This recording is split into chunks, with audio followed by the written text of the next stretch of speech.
Hello, my dear friends. How are you all? I hope you all are doing good.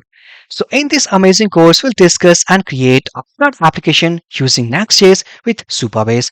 And also, we include amazing concepts of Supabase authentication and Supabase storage.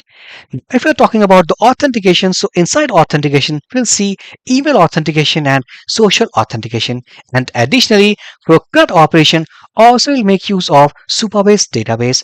So before going further, let's see the project demonstration so that we'll have the complete idea that what type of application we'll create inside this step-by-step course. Let's go back to browser.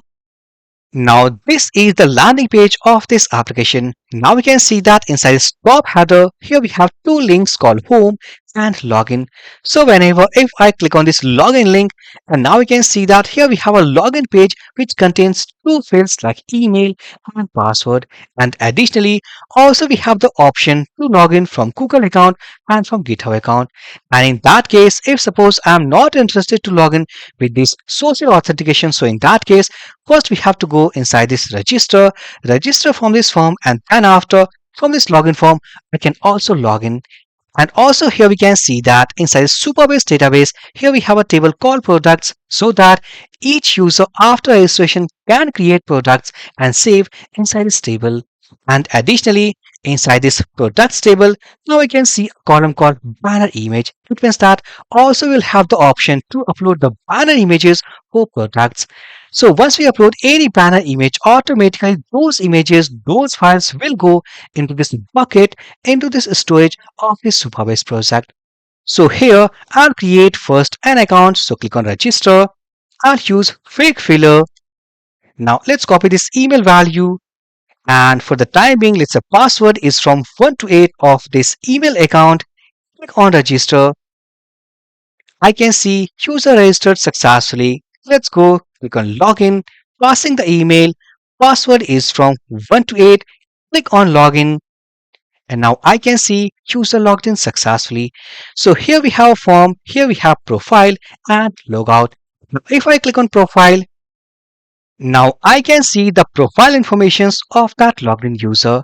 Now let's go back to dashboard and try to create some products into this user account.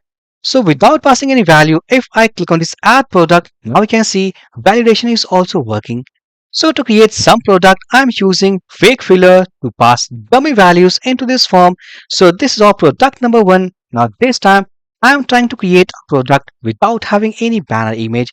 Click on add product. Now we can see that successfully product has been created. So if I go to bucket, hopefully there's no file uploaded. And there's no file uploaded. If I go to table call products, let's reload, and now we can see that our first product now created into this table. Now let's create one more product. Click on fake filler. Here we have the dummy values. This time I will upload a banner image, for example this one. Click on add product. And now I can see that product has been created, and along with the banner image also gets uploaded. If I go back to storage, let's reload. And now I can see that the banner image also uploaded into this Supabase bucket. If I go and reload this table, and inside this table, now we have the second row, and inside this banner image, look at here, this is the public URL of that banner image. So successfully, this is create operation like list operation. For example, if I want to perform the edit operation, let's click on this edit button of this first product. Let's try to update. I'll call it as product 1. Let's say 100. I want to upload a banner image for this product, this one. Click on update product. Now I can see that product updated successfully. Now let's say that I want to delete a product from this product list, and here I can see we are getting some error. Let's reload. And image is coming. Let's say that I want to delete this product number 1. Click on delete button. It is asking if I press cancel, no activity, but when I press, let's say cancel, just delete it. Now I can see that product has been deleted. So successfully, this is the overall application. What basically we have to create step by step into this course. So this is by going to the email authentication. Let's click on logout. and I will make use of social authentication. So let's try with this Google account. Click on Google. Then I will choose any of my profile. Let's pick this one, and successfully by using Google account, now also we are logged in. Now let's create some product. So if I go here, fake filler. Now for this user, we don't have any product. Let's create our first product. This one, click on add product. So successfully, the first product of this user account now created. So this is the complete application. What basically we have to create a CRUD-based application like a product management app in which we have to use the concept of Next.js with Supabase, and inside this Supabase we have to see email authentication, social authentication, storage, and products database. So finally friends, this was our course demonstration. What basically we have to discuss and cover by going through this step-by-step process to complete this interesting course. And one more thing, friends, I'm requesting if you think that this course is really very helpful to you, so please hit the like button to like this very interesting course. Subscribe to this channel for my motivation, for my hard work for this well structured course. Now, I think that everything has been done, everything has been set up to get started with this step by step course using Next.js with Supabase and authentication. Now, from this video topic, we'll start the development journey concept of this interesting course where we'll learn the concept of Next.js application with Supabase, including social authentications. Now, first thing first, before going further into deep concept of this course, let's try to create a folder structure of Next.js application into our local system. So right now, I am on the official website landing page of Next.js, and the website is nextjs.org. So to create a project folder, it's very simple. Let's go back to project terminal. So right now, I'm inside D drive, and inside D drive, the folder name is Next-Supabase.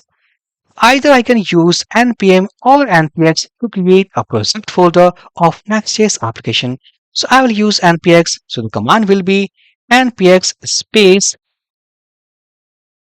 create-next-app and latest. Parallelly, also we have the option to pass project folder name. Let's pass something folder name. So automatically whenever the project will be created, the folder name will be called folder-name. And if I will not pass, hit enter. Now in the second line, it will ask the project name. So I will call it as, let's say, super-next. Hit enter. Now it is asking the questionnaire pattern. Would you like to use TypeScript? Yes. Would you like to use ESLint? Yes. Tailwind CSS? No, because we are using inside this course Bootstrap. So SRC directory? No. Then after app router? Yes. Turbo pack? No. Import alias? No. After taking all these inputs, now automatically as we can see that the creation process now started. So we need to wait for a while, and successfully as you can see that the process to create the folder structure of Next.js application now completed. So then after I will open this project setup into a VS Code editor. So cd, then super next. This is the project folder what basically we have created, and then after I will open this project folder into my VS Code editor.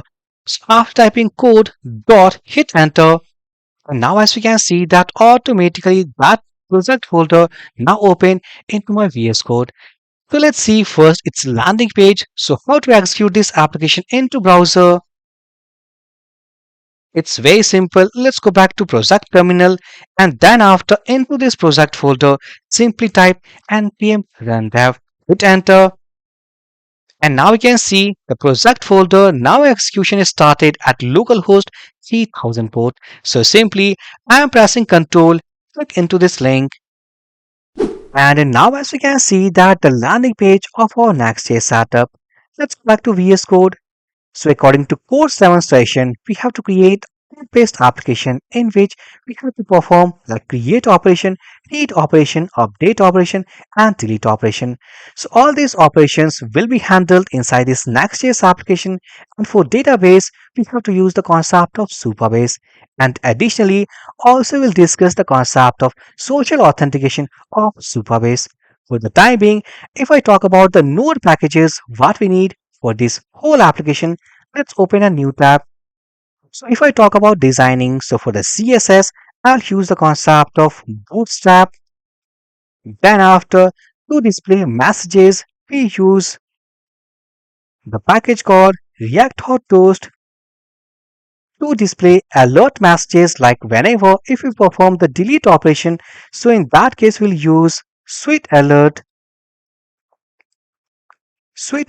2. And then after, if I talk about some form validation, so for that we have to use yup as a package like schema validation, and along with I will use two packages more, and that is React Hook Form, and inside this sixth number also we have hook form / resolvers. So these three packages we'll use for form validation. And inside this seventh part, which is most important for the database, we have to use the concept of Supabase. So for Supabase, the package name will be Supabase / Supabase -js. So overall, these packages we have to install inside this Next.js application. So what is the command? So to install all these packages, I have to type command called npm install, then after the package name called bootstrap space, like I want to install all these packages into a single go. So npm install bootstrap, then this is second package space, then sweet alert to put here, then yup, which is our schema validation, then after React hook form, I will paste, then after hook form resolvers, I will copy, put after it, and then after finally Supabase -js. So either I can type install or simply let's copy this complete command. Then after I will go into project terminal, stop this development server. And one more thing, before installation, if I go into this package.json, we can see that right now inside these dependencies, we have only three packages. Now let's go, and if I type the same command, hit enter, and successfully, as you can see that all these packages now installed into our Next.js setup. So to confirm, let's go back to package.json, and now we can see inside dependencies object, here we have the new packages called hookform / resolvers, supabase / supabase -js, then after bootstrap, react hook form, react hot toast, sweet alert 2, and yup, the schema validator. So successfully, all those packages what basically we need to complete this interesting course now installed into this Next.js setup. Now then after, also we need that some file and folders must be created before starting the development concept. So if I talk about those, so I need first file that is called .env.local. So basically this is a file where we'll create our environment variable of this application. And inside this I will store Supabase URL or Supabase ANN key. Then after I'll need some like the folders at project root. So the first folder will be called lib, and inside this folder I'll create a file that will return the Supabase client object. Then after, I'll need a folder called context, and inside this folder, I'll create a file, and by the help of that file, I'll return the reusable functions including our custom hook. Then after, I'll create one more folder called components, and inside this folder, I'll create some reusable components like loading component and our navbar component. If I talk about the folders that we have to create inside this app folder, inside this app folder, so I will need to create inside this app folder first auth folder, and then inside auth folder I will create some folders called login, register, profile, and finally dashboard. So this is some kind of a skeleton of folders and file that we have to create inside this Next.js setup. So let's get started. So first I'll create this .env.local. So here at project root, let's say .env.local. Then after I need some folders called lib folder. Then after I will need called context folder. Then I need call components folder. So successfully this first part has been completed. Let's go inside app folder, and inside this app I'll create auth folder, and inside this auth let's create folder called login, Then after I'll create call register. Then after I'll create call profile. And then after the last folder I'll create call dashboard. So successfully, if I see inside this app, here we have auth, and inside this auth, four folders called dashboard, login, profile, and register. And at project root, here we have components, context, lib, and .env.local. Now next, after these folders and files, let's create an account over Supabase so that we can use it as a database for this entire application. Let's go back to browser. So I hope that you will have an account over this supabase.com. If not, click on sign in button. Then after, click on sign up now link. And here, the process is very easy. You have to just pass the email and password. So once account will be created, click on sign in now. And then after, you have to pass the email and password. So once you pass all these data, click on sign in button. And successfully, as we can see that I am now logged in into the dashboard of Supabase. Now let's create a project here. So as we can see right now I have a project already inside this dashboard. In your case, if it is empty, so first you have to create a new organization. Now I will create a new organization here. So click on new organization. It will open a form. So here is the form. So I will call it as, let's say, online web tutor YT. It is personal, 0 month, and is totally free. Click on create organization. So once organization will be created, automatically it will open a new form. By the help of that form, we can create a new project into that organization. And now we can see the form has been changed, and this time it is create a new project. So this is organization what basically we have created, and project name, let's say Supabase Next.js app. Then here we have to pass a database password. So I am passing any value, random value. Then here we have to select a reason. So I will go with this default value, security option, just go with these default values. Advanced configuration, just go with the default values. So only you have to pass the organization name, project name, and the database password. So after passing all these data, let's go here, click on this button called create new project. So automatically in a moment it will start to setting a new project into organization. And successfully, as we can see that the setup of new project now completed. So if I scroll down, and now we can see inside this project API, which is the most important section, it has provided project URL and the API key. So what we have to do next, simply let's copy this project URL. I have copied, go here, and then I'll create a public variable. It's a next public underscore. I will call it as Supabase underscore URL equals to, and this is the URL.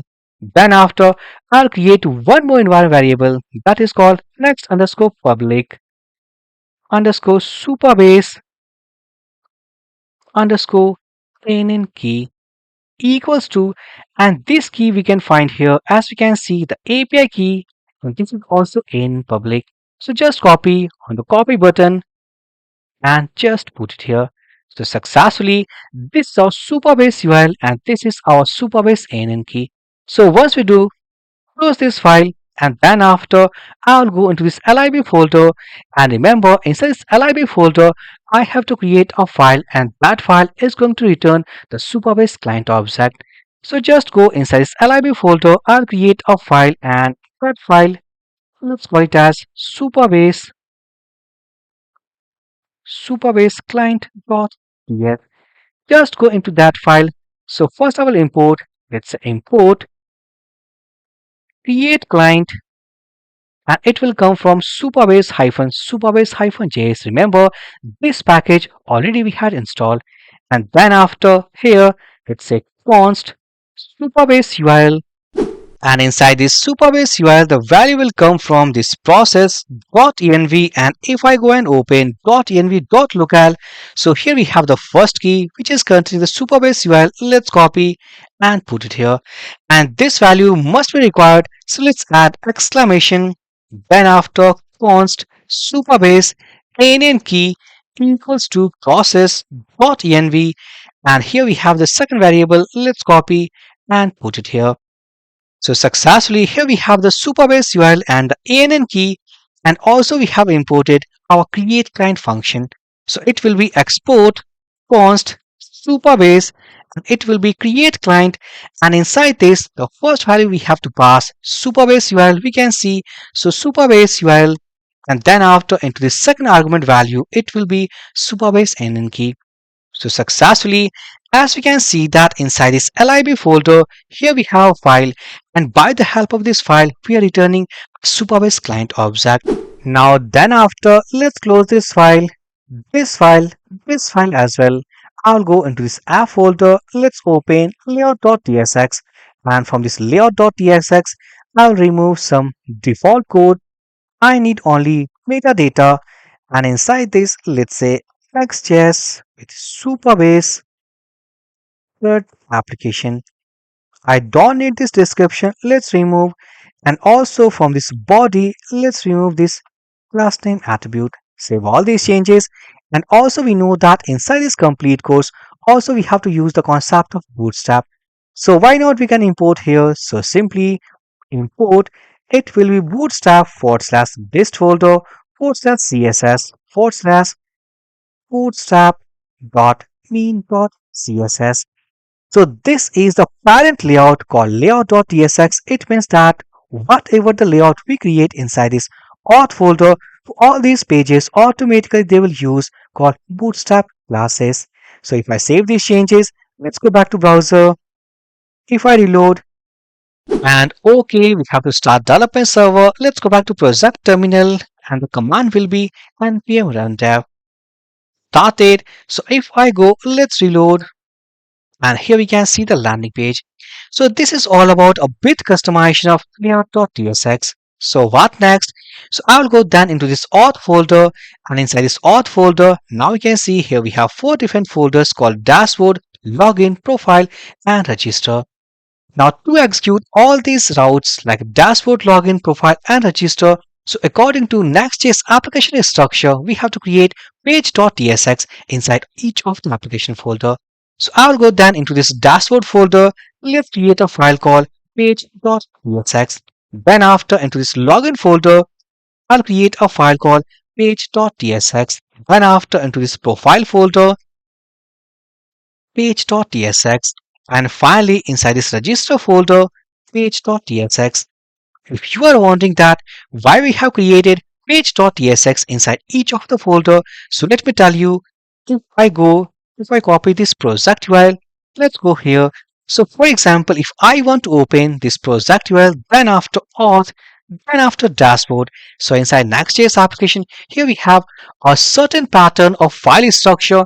So if I want to execute this application route into browser, so inside dashboard folder, which is inside auth folder, which is inside app folder, should contain a file called page.tsx. So in the same pattern, if I talk about auth, login, so it means that this auth folder first belongs to app folder, then after this folder belongs to this auth folder, and inside this folder a file must needed called page.tsx. So that's why we have created page.tsx inside each of the folder. Now let's go first into this page.tsx of this dashboard, and inside this export default, let's say function, and I will call it as dashboard. And for the time being, let's return some comment here within h1. Let's say hello dashboard. If I save these changes and if I go back to browser, so after this project URL, if I type, let's say auth forward slash dashboard, hit enter, and now we can see hello dashboard. Now let's go and create the same function pattern inside this login page.tsx. If I go and paste, so this will be, let's say, hello login, and here this login function. So if I go back to browser, instead of dashboard, if I type login, so I can see hello login.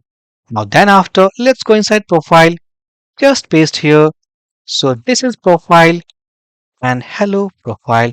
Obviously, in place of this h1 tag, we want some HTML, but in a moment we'll start. So this is all about that how to set up page.tsx inside each of the folder. So this is register, and here we have hello register. If I save all these changes, let's go and confirm that everything is working. So after login, it is working. Dashboard, it is working. Profile, it is working. And register, it is also working. So what next? Let's go here and first close all these files. Close all. Don't want this untitled one as well. So now after all these, let's close first all these folders. Then I will go to this components folder, and inside this components folder, as discussed, we want two components.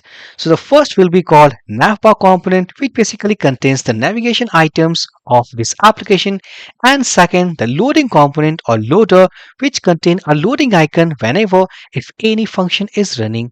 So inside this components folder, let's create file called loader.tsx, and then after I need one more component file called navbar.tsx. So first I will go into this loader.tsx, and here let's say const loader, and inside this loader for the time being let's return with an h1 tag. It will be hello loader, and finally export default, let's say loader. Save these changes. Then I will copy this code skeleton, go to this navbar component, and here let's say navbar. It will be hello navbar and navbar. So successfully, this is the loading component and navbar component. Now, if I talk about that, is this HTML that we need for all these component files? Answer will be no, because we want a pure HTML, some HTML skeleton for this navbar, for this loader, as well as all the files what we had seen, that is page.tsx of each folder. Now from where we can get all this HTML code. So let's go back to browser. I have a GitHub repository called github.com/OWT Click on repositories, and inside this we can find a repository called Next.js Supabase Auth CRUD. Just click into this repository, and inside this we can find a folder called HTMLs. And inside this HTMLs, now we can see that here we have dashboard.html, home.html, loader.html, login.html, navbar, profile, and register. Now for the time being, if I ask that how to set up the content of this loader.html to the loader component, right now inside this loader component we can see only a single h1 tag, that is hello loader. So in place of this h1, I want the HTML content of this file called loader.html. And also inside this HTML code we can see that it is using bootstrap.main.css, and already bootstrap we are using inside Next.js application. So what I will do, I want to set up this complete code. So just copy div id loader. I have copied, go inside loader.tsx, and in place of h1, just paste here. Now we can see that here we have some error, and it is because inside React application or inside Next application, class is a reserved keyword. So in place of class, we have to use class name attribute. So just copy and replace class with class name. So successfully, now we have set up the HTML content of loader.html to loader component. Now, if I talk about this navbar component, again it's very simple. Just go here, let's open navbar.html, and from here I will copy this complete code. Let's go here, in place of this h1 tag, let's paste. I'll remove this HTML comment lines from here, from here, and also class should be replaced with class name attribute. So here what I will do, class equals to double quotes. Let's copy Control H, and I want to replace class equals to double quotes with class name equals to double quotes. Replace all the operances, and successfully, as we can see that class is now replaced with class name. And here we have some style attribute. So instead of passing like this, what I will do, let's remove this the style property, curly pairs, one more curly pair, and here I want background color, so it will be background color, and here is the value. Now successfully everything has been set, and one more thing, instead of using anchor tag, also we can use Next.js the link component. So what we can do here, let's import first link component, and it will be from next/link. Once it will be imported, let's copy. I want to replace this anchor tag, two more anchor tags here we have, and also I want to replace with this closing anchor tags.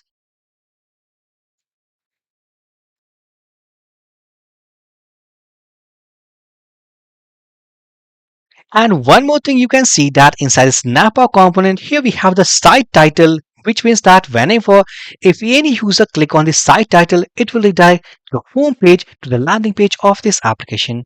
And here we have the dashboard. So these items like dashboard, profile and logout, these menus will be accessible whenever the user will be logged in. So whenever if user will go into this route called auth/dashboard, remember it will call page.tsx of dashboard folder. It will call the page.tsx of profile folder. And this logout function is basically destroy the current session of logged in user. And here we have the menu items called home and login.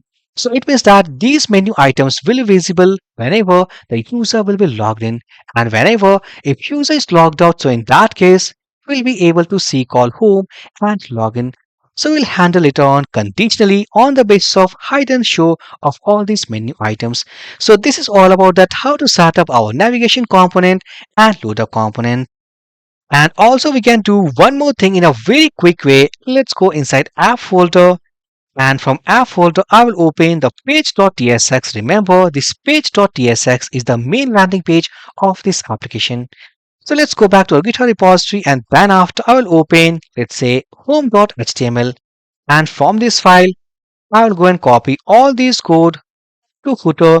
And whenever if I will put all these things into page.tsx, what the content we are seeing inside this landing page automatically gets updated. Let's go here, and then I will go and remove all these predefined HTML. Let's go and remove this return from here. And then after I will put all the HTML code what basically we have copied step by step. Let's go and remove this HTML comment from here,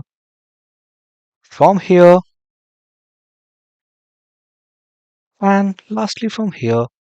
And then after let's go and replace this class double equals to with the class name attribute, and it will be in place of class I want class name.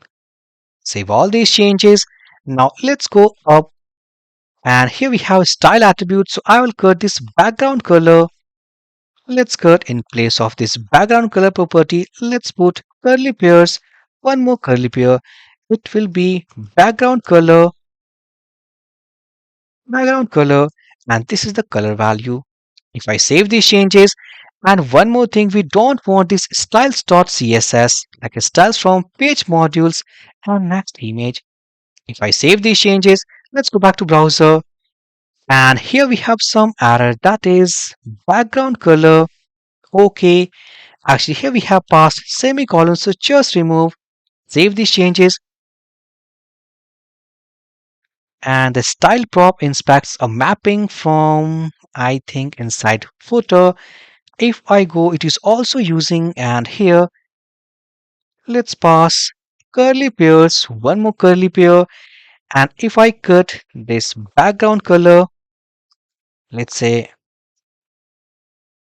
background color, and this is the value, and color equals to white. So let's remove first all these values, put a semicolon, and then after color, not semicolon, it will be comma, color, and inside this I want white color.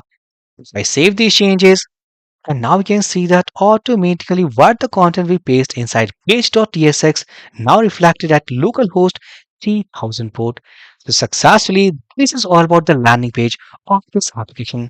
Now then after, also we have to work step by step to set up the layout, HTML layout to component, that is for dashboard, login, profile, and register. And one more thing also we can do with the page.tsx, and that is inside page.tsx I can see the content, that is site title. Here we have the navigation item called home and login. But remember, for the topmost navigation already we have a navigation component. So what we can do, instead of using like here, let's remove, and at the top of this file, let's first import. So import navbar component from components folder. Here we have the navbar. Let's copy, go here, and just use it here.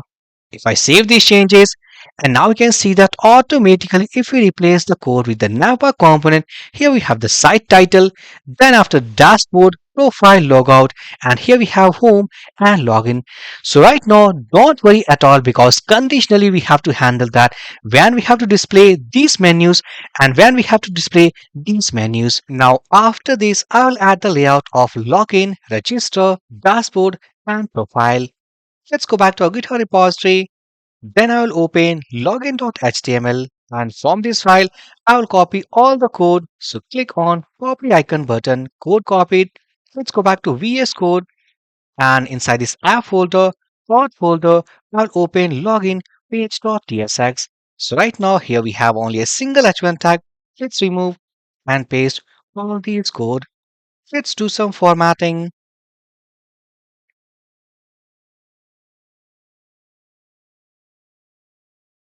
And then after, I'll copy this class equals to double quotes, control H, and I will replace with this class name keyword. Let's replace all occurrences, save all these changes. Let's open this form tag. We can see everything is okay, okay, and okay. So if I save all these changes, let's go back to browser, and here, if I open this login layout, and now we can see that inside this login layout, here we have a form, and inside this form, here we have two input fields called email and password. And additionally, here we have two social authentication buttons, that is Google and GitHub. Additionally, also we want like a header and footer. So what we can do, let's go back to VS Code. So first I will import, let's say import navbar, and it will be from components navbar. Just copy, go here, and add navbar. If I save these changes, let's go. And if I reload, now we can see our top navigation bar. Also, we want a footer here. So for footer, if I go to page.tsx of our home layout, so inside here we can see a footer. Let's cut this code.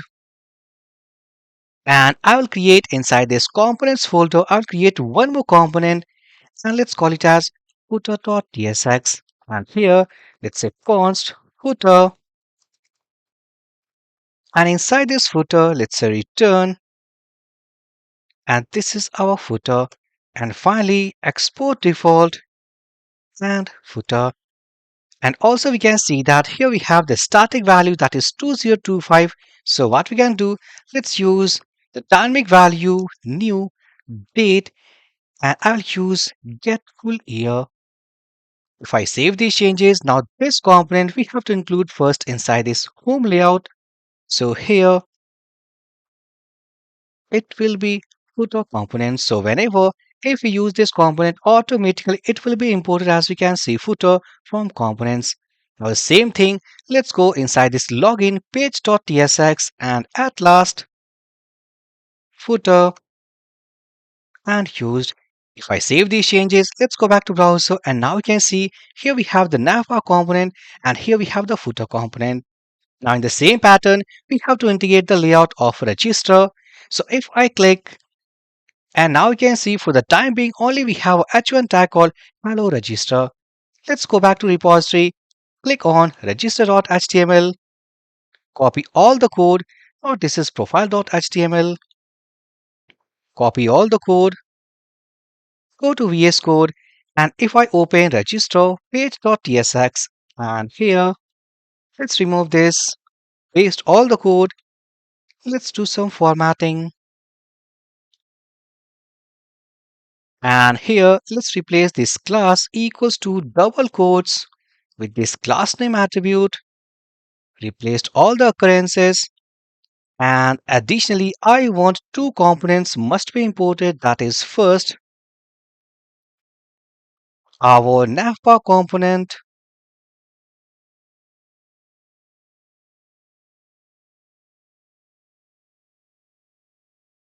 and second, I want that footer component.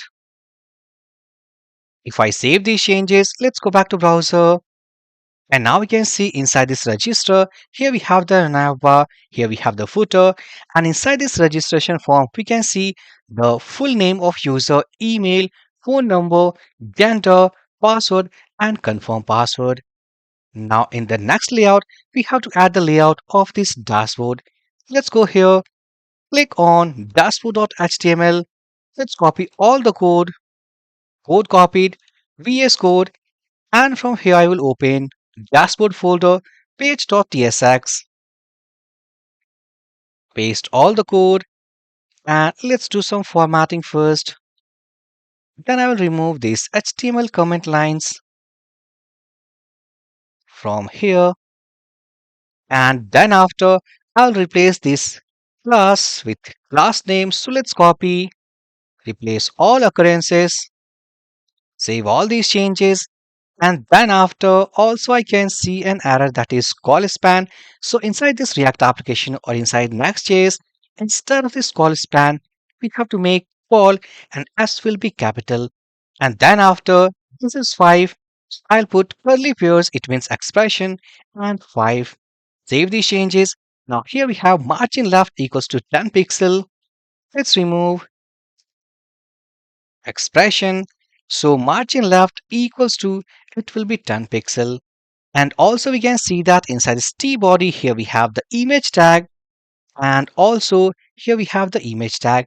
So instead of using image tag, also we can use the image component from next image. So how to use? Simply let's import image from next image. So let's copy, and if I go, let's put here, and here, let's put here. If I save these changes, let's go back to browser, and two more things.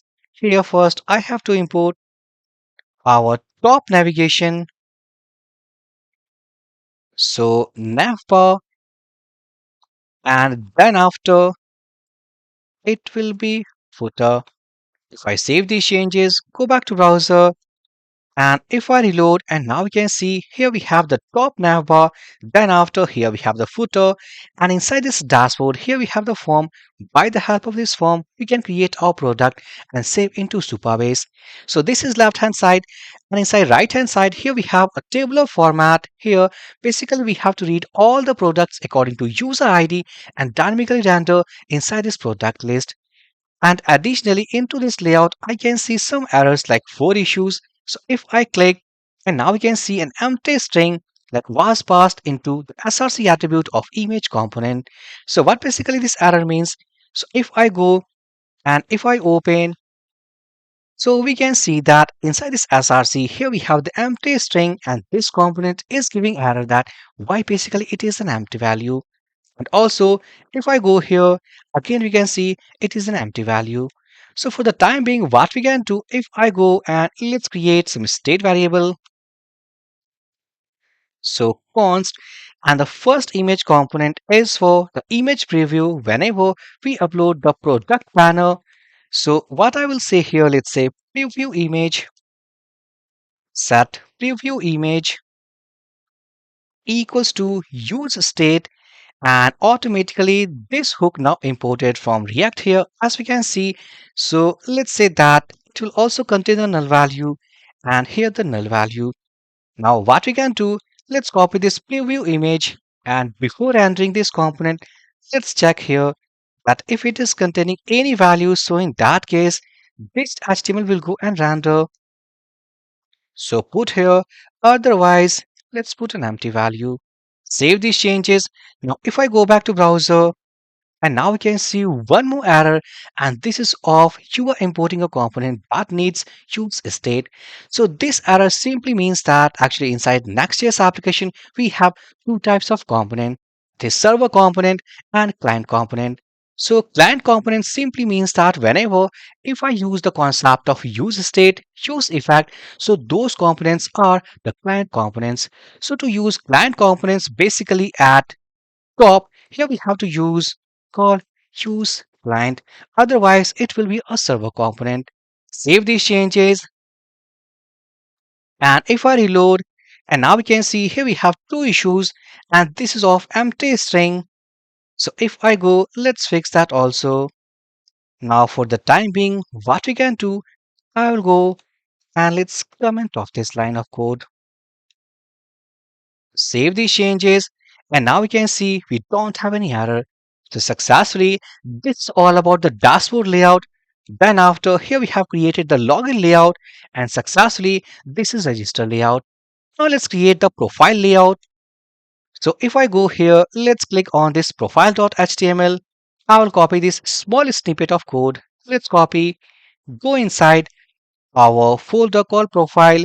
Let's open page.tsx, and in place of this h1, let's put all these code, and instead of class, let's say class name and class name. And also we have to add, let's say navbar component, and here we have called footer component. If I save these changes, if I go here, and now you can see this our profile layout. So this is like how basically we set in a very easy way all the HTML layouts into our component based layouts. And one more thing, if I go to this dashboard, inside this list we can see here we have the tabular format, and along with we can see also a message called no products found. So it means that also we have to handle conditionally whenever if we have the products, then this tabular format will be visible, and if we don't, so in that case this message will be visible. So for the time being, what we can do, if I go to this page.tsx of this dashboard, let's go create one more state variable, const products, let's say set products use state, and initially let's say that this is of type, let's say null, and null here. Now what I will do, if I copy these products, let's scroll down to this tabular format, and here I will check that if it has value, so in that case this tier component or this tier tag will be visible, otherwise this tier will be visible. So inside this, let's add the else block and put here. If I save these changes, and now we can see right now we don't have any products, so that's why no products found. So successfully, this is all about that how to set our layouts into this Next.js application. Now after this, let's create our application context so that we can use and define some reusable functions, and those functions in a very easier way we can call inside any of the component. Let's go back to VS Code, and then after, so first I will close all these files, close all. Then after I will go into this context folder, and let's create a file, and I will call it as apputils.tsx. And then here I will make use of create context and use context. So first I'll create an interface of this context file of this utils file. So let's call it as apputils, apputils type. And inside here for the time being it is empty. Now let's make use of create context. So const apputils context equals to create context, and automatically it will be imported not from VM, it will be from React. And then after, so it is of type, let's say apputils type, and initially, and also it is also support undefined.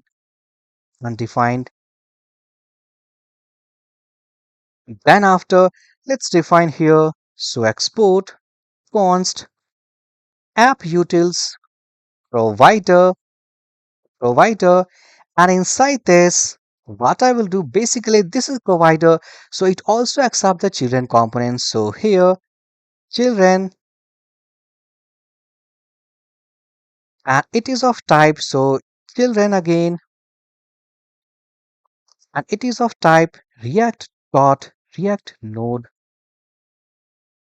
Now let's go inside this provider, and for the time being, let's say return, and inside this, I'll return, let's say app utils context dot provider, and inside this provider, here we will have the children components, and inside it, let's add the value prop. Now, what the value or what the type we define inside this interface, simply we have to return inside this value. After this, let's create a custom hook so that whenever if I load that hook, so by the help of that hook, we can easily use all these usable functions. So here, let's export const, and I'll call it as, let's say, my app hook. And inside here, I'll make use of the concept of use context. So let's call it as const context equals to use context. It is also imported from this React. So use context and it will be app utils context. Let's first check that if it is undefined. So in that case, let's throw an error. So throw new error. So let's app utils functions must be wrapped inside app utils provider. Otherwise, if it is available, so in that case, simply return, let's say context. Save these changes. Now, first, I'll create a type here, and let's say that is logged in. It means I'll create a flag, and by the help of that flag, we detect that user is logged in or not. So here, it's is logged in, and it is of type of boolean value. In case of false, it means user is not logged in, and in case of true, it means user is logged in. So it is type of boolean. Let's go inside value and simply I will pass it here. And one more thing, let's go here and I'll create a state variable. So const is logged in, then set is logged in equals to use state, and it is type of boolean,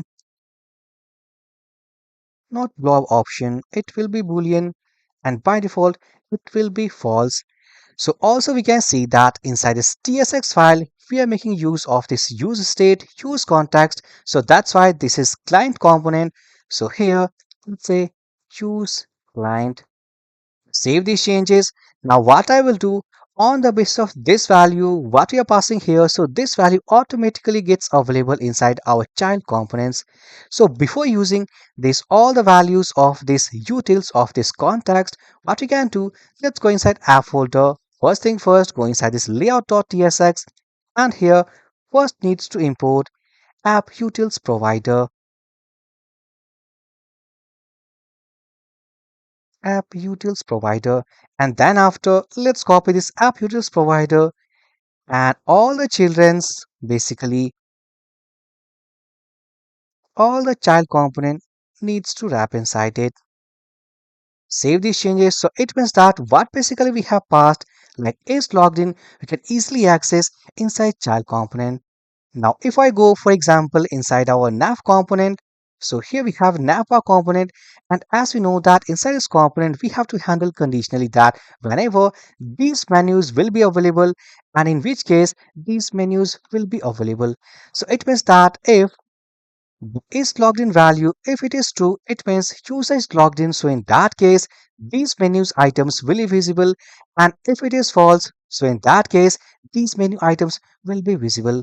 So what to do here? Simply, first let's import our hook. So import my app hook. Now imported. Let's copy. And here, let's say const equals to my app hook, and from this my app hook I want to get the value of this function, so I of this state variable called is logged in, what basically we have passed. So just copy and put here, and as we can see this state variable is now available for child component. So in a very easier way we can access this value inside nav component. Now let's copy. So what the value it has, let's go use expression. So if it is true, so in that case, this parenthesis block will get executed. Otherwise, this block will get executed. So in first case, if it is true, let's put here all these HTML. And in second case, if it is false, so this gets executed. If I save these changes now, right now, as you can see, it contains the false values automatically. I hope that this block will be visible. Save these changes. So if I go and now we can see inside this dashboard, let's go first at project root. And here we have an error. An error is that okay, actually inside our nav component, we are making use of this hook. So this is client component. So we have to write the keyword called use client. Save these changes, and now we can see everything is okay. So according to condition, according to its logged in value, now we can see the user is now right now is not logged in. So in that case, these menus will be visible called home and login. So if I click on login, and now we can see inside this login page also we have the button called home and login. So whenever the user will be logged in from this form, so in that case I will toggle the value by using state manager set is logged in from false to true value. And whenever it changes from false to true, so automatically in that case the menus will be visible called dashboard, profile and logout. So this is that how to create a context so that our reusable functions can be defined here and we can easily use inside any of the child components. Now after this, let's get started all about to include our social authentication inside login page.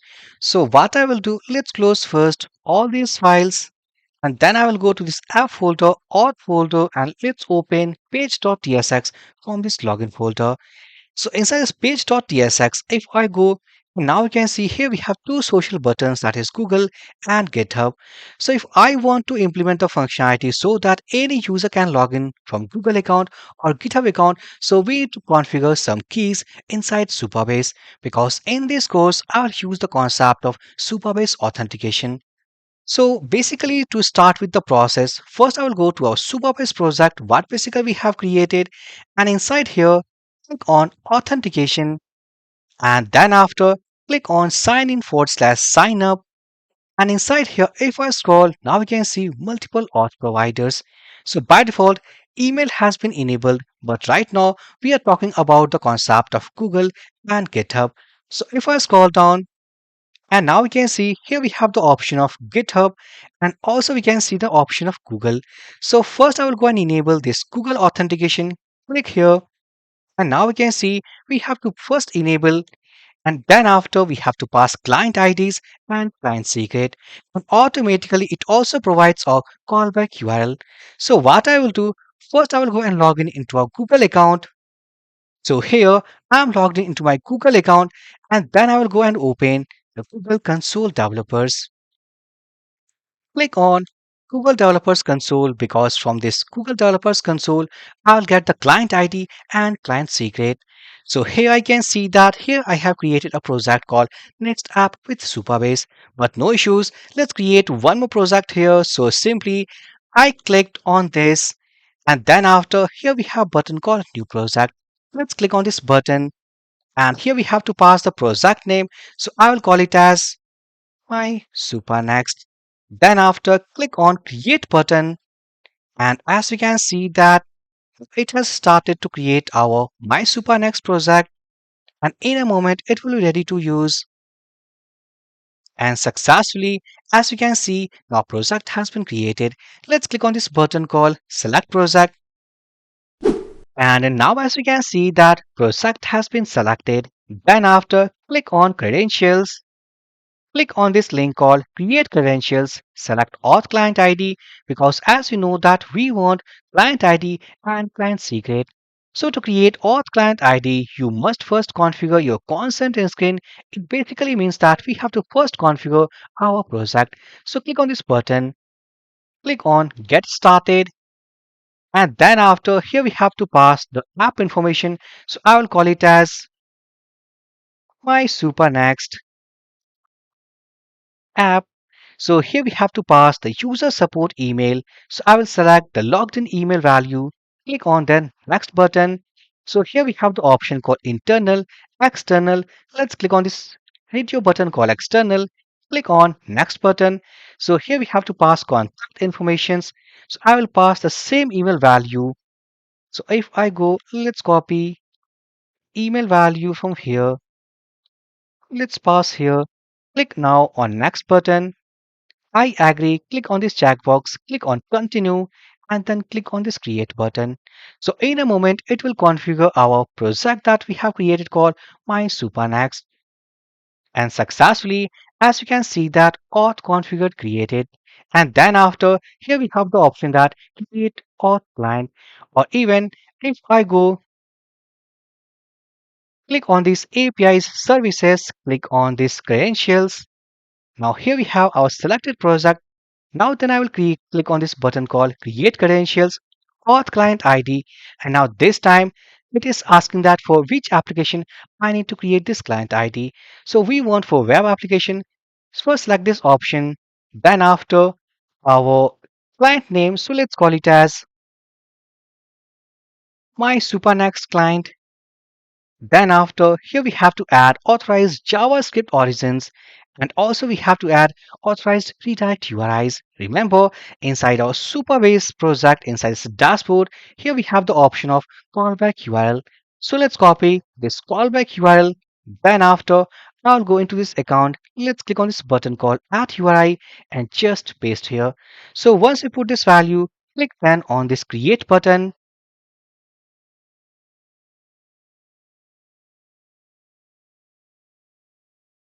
And successfully, as you can see, all client created. So here we have the client ID and client secret. So first I will copy this client ID. Let's copy the value copied. I'll go here, put inside this client ID, and then after I need our client secret. Let's copy, go here, and then I will paste it here. So successfully, we have enabled our Google services for enable sign in with Google. Here we have the client ID and client secret. Now let's go click on the save button, and successfully our settings now updated. Now then after we have to configure GitHub as well. So inside this providers list, if I go and we can see an option called GitHub. Let's click on this button. And now we can see first we have to enable. So click on GitHub enable, and we want client ID and client secret. And also we can see here the callback URL. So what we can do to configure our GitHub, the client ID and client secret, first you have to log in into a GitHub account. So I can see I'm logged in. Then after click on this profile icon, go inside settings, and inside settings, you will see an option called developer settings. Click on developer settings, and then after go inside this auth apps, click here inside this new auth app button. And here now we can create or register a new auth app. So whenever if we create a new auth app, automatically after creation it will provide the client ID and client secret. So let's pass application name. So I will call it as my super next app. Then after homepage URL, so I will pass localhost 3000, which is our home URL for the time being. And then after here we have to pass some description, but it is an optional field. So I don't pass. Then here we have to pass authorization callback URL. So I will go into Supabase dashboard, click on this callback URL, and then after I will pass it here. Now click on this button called register application. Now whenever if I click on this button, and now we can see it has provided our client ID. So let's copy this client ID, and then after I will go and pass inside this client ID. Now we want client secret, and now for client secret, here we have button called generate a new client secret. Just click into this button. I will go and log in again with this account because we have to re-verify to generate our client secret. And now we can see here we have client secret value. Let's copy, and once we copy, simply I'll go and paste here, and let's click on the save button. Now successfully our project data now updated. Now successfully we have configured our Google authentication as well as GitHub authentication with Supabase project. Then after, I want that social authentication and logins will happen from this login page. So what I will do, let's go back to VS Code inside this login page, inside this page.tsx. Let's go inside this buttons and I will add on click event, and here let's say handle social auth. And then after into this function, I will pass this is Google because I want the social authentication for this button from Google. Then after into same pattern, let's copy this code and put here. But in this case, I want to use GitHub. Now save these changes. Let's copy this function name and here let's define that function. So const handle social auth, and inside this function I am passing our provider, and provider here is Google or GitHub. So it is provider and we have the option of Google and GitHub. And I want that social authentication will happen from Supabase. So first we have to import our Supabase client object. So import Supabase, and remember we have created inside Supabase client of leaf folder. Let's copy this Supabase and here let's say const data comma error await Supabase dot, and it will be auth dot sign in with auth, and inside this actually we are passing the provider because I want to log in into this application first by Google or GitHub. So inside this supabase.auth dot sign in with auth, I will provide the provider so that Supabase will know that what provider basically we are using for the login process. And then after, let's options, and inside these options, like after login, where the user will redirect. So here we have the option of redirect to backtick symbol, window.location, window.location.href means href attribute. So I want that user after login should redirect to a dashboard page, so auth and dashboard. Otherwise, in case of any error, and I'm using await here, so it will be async in nature. And in case of any error, what I will do simply toast. So first let's import toast here. So import toast from React hot toast. So it will be toast dot error, and it will be failed to login via social auth.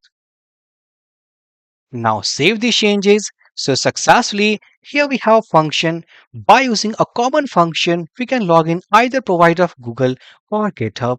Now we can see that this is much easier way to log in from social authentication by using Supabase.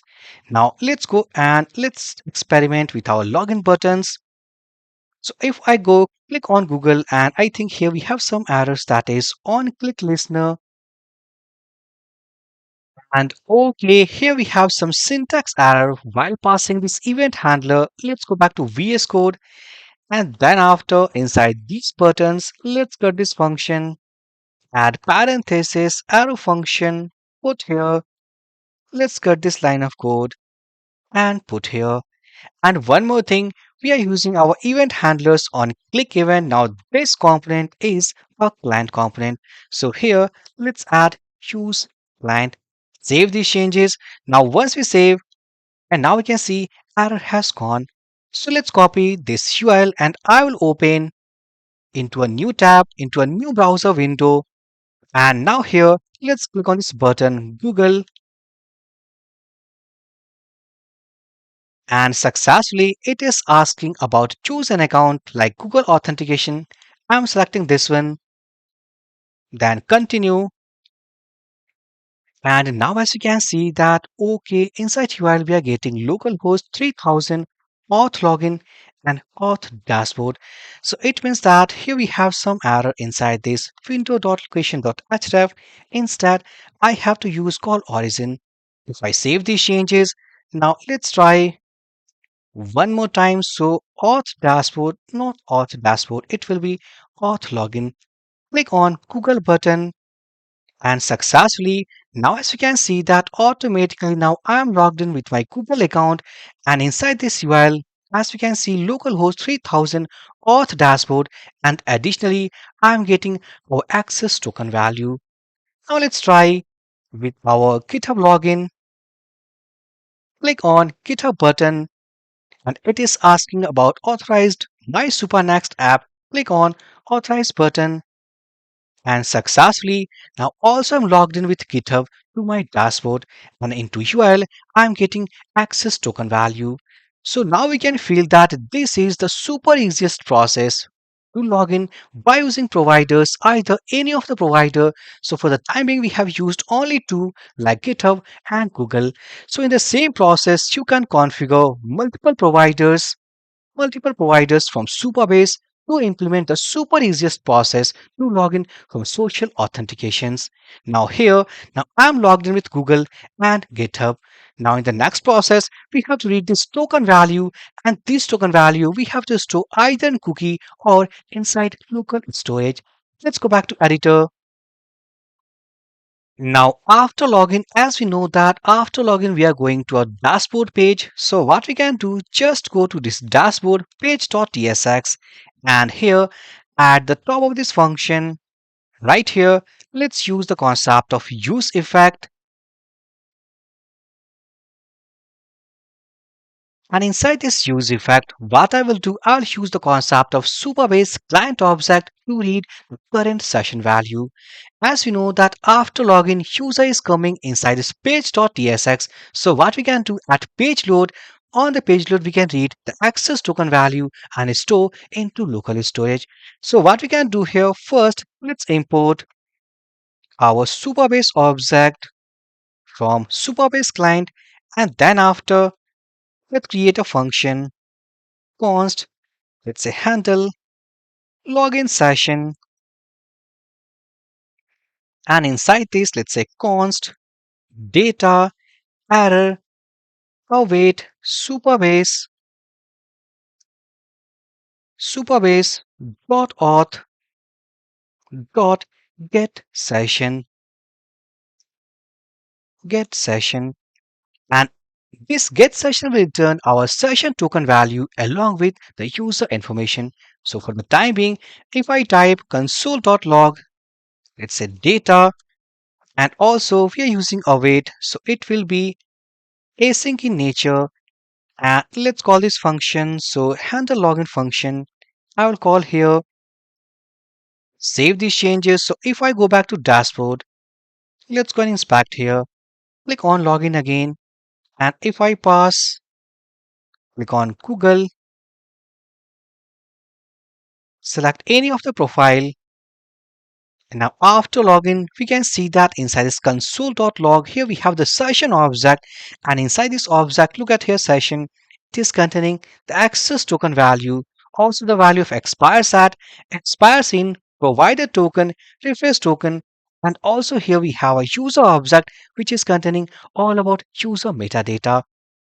And also inside this user metadata, it also contains a very important property, and that is user ID. So this ID is logged in user ID.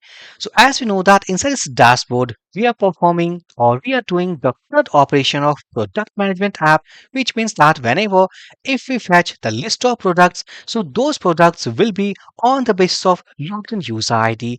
In fact, when we save the product information to our DB table, so in that case, also we have to pass logged in user ID.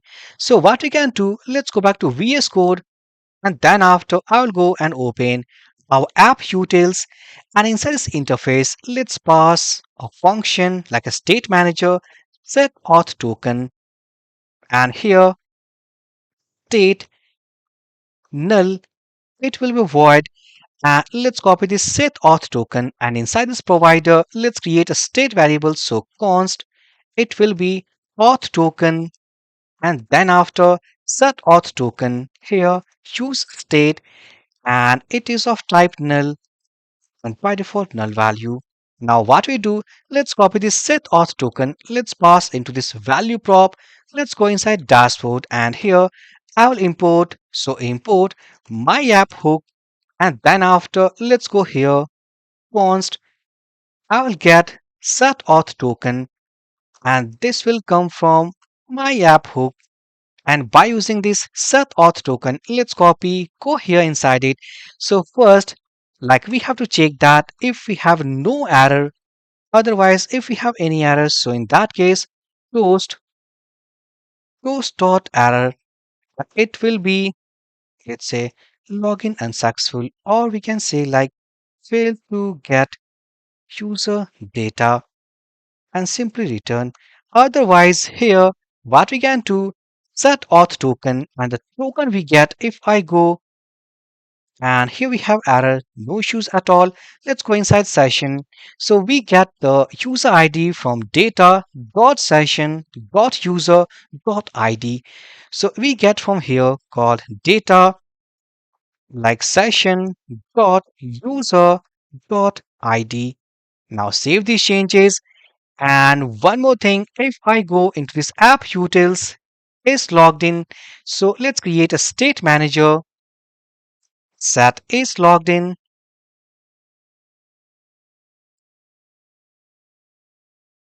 Let's copy this one, put here state. Either we can pass null or boolean, and here let's say void. Now if I go, let's copy this set is logged in. Let's pass here, go inside page.tsx of dashboard. Also, we want to make use of this set logged in. Let's copy and here set logged in, and it will be true because right now the user is logged in. So if I save these changes, and one more thing, in case fail to get the user data, it means invalid credentials. So in that case, also we want that user should be redirected to a login layout. So in that case, what we can do, let's go at the top of this file, and here I will import our use router. So import use router, and it will be from Next navigation. Let's copy. Then after, let's say const router equals to use router. Let's copy this object, and then I will call router dot push method, and here I want that user will go to the login layout. Save these changes, and I think that by using set auth token, actually we have to set our access token, and we have to get one more variable, and in that variable we have to store user ID. So also we know that user ID is only accessible inside this CRUD operation inside this dashboard layout. So what we can do, let's create one more state variable inside this page.tsx of dashboard. Let's say const user ID. Let's say set user ID equals to use state, and it will be type of null. And here let's pass null. I will copy the set user ID, and instead of set auth token, it will be set user ID. But what is the use of this set auth token? So inside this, I'll set our access token value. Now, if I go and let's type console.log one more time, let's say data, save these changes. So if I go, let's go into this console.log, and if I reload into this session object, if I open, and now we can see into this session, here we have access token. So what we can do by using this set auth token, let's put here, either we can say set auth token or set access token. So it will be data dot session dot access token. Now save these changes, so automatically user will be logged in by using this state manager, and here this will be from false to true. So whenever it will change from false to true, automatically we will get the menus as dashboard, profile, and logout. So if I go, and now we can see that automatically inside this top menu, now we can see here we have dashboard, profile, and logout. And one more thing we can do here, that after login, I want that access token should be stored into a local storage. So what we can do, let's say local storage dot set item, and here let's access token equals to data dot session dot access token. Save all these changes. Now this is that how to handle the user after login into dashboard page. So if I go to check all this process one more time, let's go open login layout, and here if I click on this GitHub button, click on this button, successfully user is logged in, and now we can see here we have dashboard, profile, and logout. Now let's work on this logout button so that whenever if I click on this logout button, I want to sign out or log out that user from this dashboard. And after logout, user must go to a login page. Let's go here, and if I go to our navigation component, because that button I think inside this navbar.tsx, and here inside this logout, let's add on click, and here let's say handle user logout. Let's copy this function, and here inside this snapper component, let's say that const handle user logout, and into this handle user logout first, let's remove local storage dot remove item. We have to remove the access token what basically we have stored after login, and also set is logged in equals to false. So what we can do is logged in. We have to call also set is logged in. Let's copy, put here, pass false value, and also set auth token. It will be set auth token, and in that case the token value will be equals to null. And one more thing, as you know that this time the provider authentication is happening with our Supabase, so also that user after logout will be sign out from Supabase as well. So what we can do, first we have to import Supabase from Supabase client. Let's copy, go here, await supabase.auth dot sign out. And as we are using await, so this function will be async.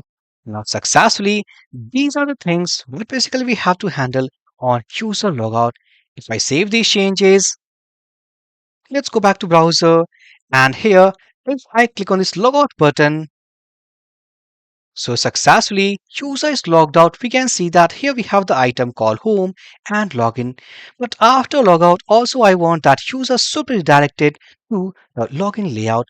So for that, what we can do, let's import use router, use router from next navigation, and here use router, let's say const router equals to use router.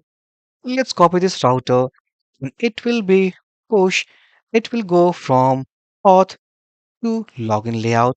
And one more thing, that as we can see after logout, why basically we are seeing this dashboard, because this is a protected page. So it means after logout also user will not be able to access this dashboard layout. So now for this, what we can do, let's go back to VS Code. Then I will go to the page.tsx of this dashboard, and here remember inside app utils also we have a variable called is logged in. So if it is true, it means user is logged in, and if it is false, it means user is logged out. So what we can do, just copy this is logged in. First we have to import inside by using this my app hook. Then after, let's add a checkpoint here that if it is false, so by putting exclamation, it means now it is true. So in that case, router dot push.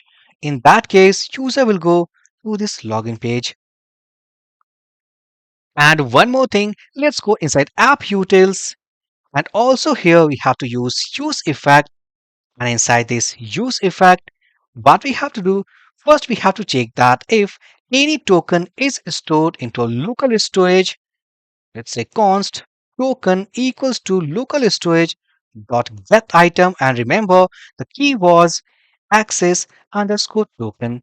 So if token has been stored, so in that case what we can do, set auth token, this is the token value, and then after set, let's say is logged in, and this is true value. Here we have some error, and this is type of a string, so also null value, and let's say string value also acceptable. And then after, one more thing, if I go to the page.tsx of this login folder, so also we have to make sure that if user is logged in, it means the user will go to the dashboard page. And in that case, if user manually types login into URL, so in that case, the user will auto redirect to dashboard page. So in that case, what we can do, let's go first, use effect. And here, let's first call our my app hook. And then after also we want use router. It will from next navigation. Let's copy const router equals to use router. Let's copy my app hook. So const equals to my app hook. And here I want some variables like is logged in. Let's copy, put here, and also so it is okay.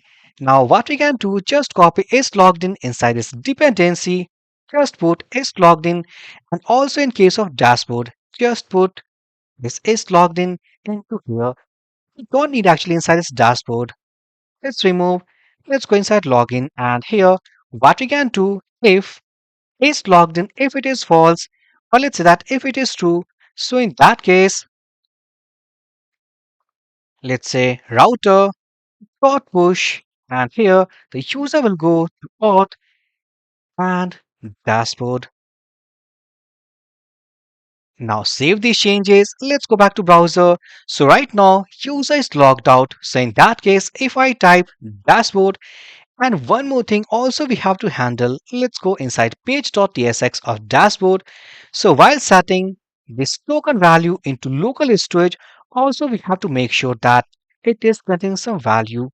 So here, let's put inside this if, and what we can do, just cut all these code and put here. Save these changes. Let's go. And now as you can see that this time user is logged out. So in this case, if I type manually dashboard, hit enter, and now we can see user will not be able to access our dashboard page. Now let's go click on Google to log in with this Google account. And now from this list of profile, let's select this one to log in. And successfully, okay, I can see that I'm logged in into dashboard, but in a moment, auto redirected to this login page. So why it is happening, let's go back to page.tsx of dashboard. And if I see the redirection, let's cut this line of code because redirection is happening with this code, and I'll just put after this handle login session. Save these changes. Now if I go, let's reload, then click on this Google Authentication. I'll select this profile to log in, and successfully now I can see that now I'm logged in into dashboard. Now after login, if I type manually login here, now as we can see that now we are redirected from login layout to dashboard layout. Now if I click on this logout button, user has been logged out. If I type manually here called dashboard, and now I can see that now our dashboard route is totally protected. So this is how we can implement the concept of Google authentication and the GitHub authentication. Let's to proceed with this GitHub account. So click on login with GitHub, and successfully now I'm in the dashboard. Let's click on this logout button, and successfully user has been logged out. Now after this we can add one more thing, that is all about browser notification whenever the user logs in or the user logs out. So for that, let's go back to VS Code, and here first after login, it means after getting access token value, let's say toast dot success, and here let's say user logged in successfully. Save these changes. Let's go back to our navbar component. In case of user logout, let's say toast dot success, and it will be let's say user logged out successfully. Now if I save all these changes, let's go back to browser, click on Google button, let's select this profile, and okay, it is not coming. Let's click on logout, and it is not coming. So it means browser notification is not working, and this is because I think, let's go inside our layout.tsx, and here I'll import, let's import toaster container, like to display our toaster messages, and this will be from React Hot Toast. Let's copy And inside this app provider, inside this app utils provider, just simply add here. Now, if I save all these changes, let's go back to browser, click on login, select any of the profile, and now as we can see that user logged in successfully, but the message is coming 3 times. We'll fix it later, but the toaster message is working. Let's click on logout, and now as we can see, user logged out successfully. So successfully, so far we have implemented the concept of providers authentication, that is Google provider and GitHub provider. But one more thing, also we can see that inside this login, here we have a custom form. It means apart from this social authentication, also we know that user can register from this form, and also by going to this login form, also user can log in. So how to enable this functionality in Supabase and how to work with this custom authentication form. So for that, let's go back to Supabase dashboard, and inside this provider, as we can see, the by default is selected called email. And let me tell you that this email option automatically enables the custom registration and custom login with Supabase. It means what the form we are saying, this is custom login and this is custom registration. So whenever this option is enabled, it means we can work with this custom authentication form. Now let's click on this option. So we can see that here it is enabled. Then here we have the option of confirm email. It means whenever the user will be registered from this email input, so automatically a confirmation email will be sent from Supabase. So in this case, I don't want, so let's disable. And also secure email change, let's also disable. Now also we can see some more settings that minimum password length will be of 6 characters. So save all these changes, click on save button, and successfully our settings updated. Now next what we can do, just go back to VS Code. Let's close all these files first, and I will go then into this app folder, auth folder, register, and I will open page.tsx. So as we know that first the user should register and then after user should log in. So here we have a form. This form is containing display name like full name, email, phone number, gender, password, and confirm password. Right now there is no validation. So first I will implement the concept of validation to this form, and remember for validation we have used yup, the schema validator. Let's go here. So first I will import some packages. So let's import all yup as from yup package. Then after import use form, and this will form react hook form. Then after import Yup resolver, and it will come from hook form resolvers / yup. Now all these packages what basically we have imported, these are responsible for form validation as well as form submission. Now here, as we know that inside this form here we have full name, email, then after phone number, gender, password, and confirm password. So first thing first, let's create a schema on the basis of that we can put our form validation. So const, let's say schema equals to yup dot object. Then I will use a shape method, and inside here I will define the complete schema of our custom form. So here I have first display name, or we can say like full name. Let's pass full name, and here let's say yup dot string. Then I want that this field will be required, so it will be, let's say, full name is required. Then after for email, let's say yup dot string. I want that what the value the user will enter into email input should have valid email pattern.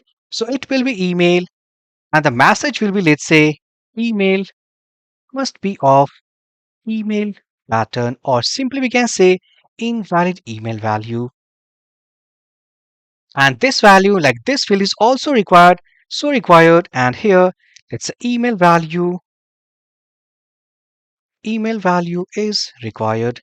Then after for the phone number, let's add phone, and here let's add here string, and this field is also required, so here let's say phone number is required. Then after for gender, it will be yep dot string, and then after it is also required. So let's say gender is required. And one more thing, as we know that while putting gender inside our registration form, as we know that inside this gender, we have three options available, that is male, female, and other. So what we can do, let's go add one more validation rule, that is one of, and inside here, we have to pass the valid options, that is we have the option of male, female, and other. And in case if user types like any value statically by inspecting our HTML, so in that case, let's say gender is not allowed. Now then after, let's put validation for password and yep dot string. And in this case, first thing first, it is required. So password is required, and also I want to put a minimum length value like minimum length restriction. So min is the function, and I want that minimum 6 characters is required, so 6 here. And it's a password is of minimum 6 characters. And finally here we have for the confirm password, so confirm password yep dot string dot required, it means it is also required. So password is required, and as we know that confirm password also should match with the password value. So this is one of, and inside here we have to pass the reference. So it will be yep.reference, and inside this we have to pass the reference input field, that is of password. And in that case, if suppose password don't match, so we simply say that password didn't match. Now save these changes so successfully. This is our normal schema validation schema for our custom registration form. Now then after, let's close this schema. Let's go inside this registration function block, and here let's say const. Then I will go and make use of use form, and that is imported from React hook form. So const, and here let's equals to use form, and inside this use form, I will use the concept of resolver. And inside this resolver, yup resolver, and I will pass form schema. So let's copy, and here we have some spelling mistake, but let's say form schema. So I will copy this form schema and just pass it here. Now let's go inside this const object, and here I will import some function that is called register. Then after handle submit from use form, then after form state, and from form state I want errors, and it's submitting. So successfully this we have imported. Now what next? So simply I will go then into this form, and inside here let's add on submit event handler, and inside this on submit let's copy this handle submit, and here let's say handle form data, or simply we may say let's on submit. So next let's copy this on submit, and here let's say const on submit. This is a function, by the help of that we'll pass all these data to create a new user inside Supabase. So here this is all about form submission block. Then after, let's go inside each of the field, for example for this full name, and here let's curly pairs, then three dots, it will be register, and inside this look at the schema rule, what we have displayed here, that is full name. So first I will copy full name and just pass it here. Save these changes. Now same goes for all those fields. So for this email, so register, and look at here the schema parameter called email. So I will copy and put it here. Now let's copy this register, put here for the phone number. Then after for gender, put here for gender. Then after for password, this is for password, and finally this is for confirm password. And one more thing, after getting any error inside each of the field, let's display the error message. So simply, as we can see inside this HTML, already we have a text danger inside p tag. So what we can do by using these errors, here we have errors as a property. We can see errors. Let's copy. So we want to display, for example, the error message for this confirm password. So errors dot password dot message. Now same thing. Let's copy. Go here for this password field. Put here, and I think that this is like confirm password. The last field was for the confirm password. So confirm password dot message. So this is password. Let's copy. Go here for this gender. Put here. So this is errors dot gender dot message. Then after I will go for this phone number. So errors dot phone. If it contains any error message, so errors dot phone dot message. Then after for email, so errors dot email dot message. And finally for the full name, so errors dot full name dot message.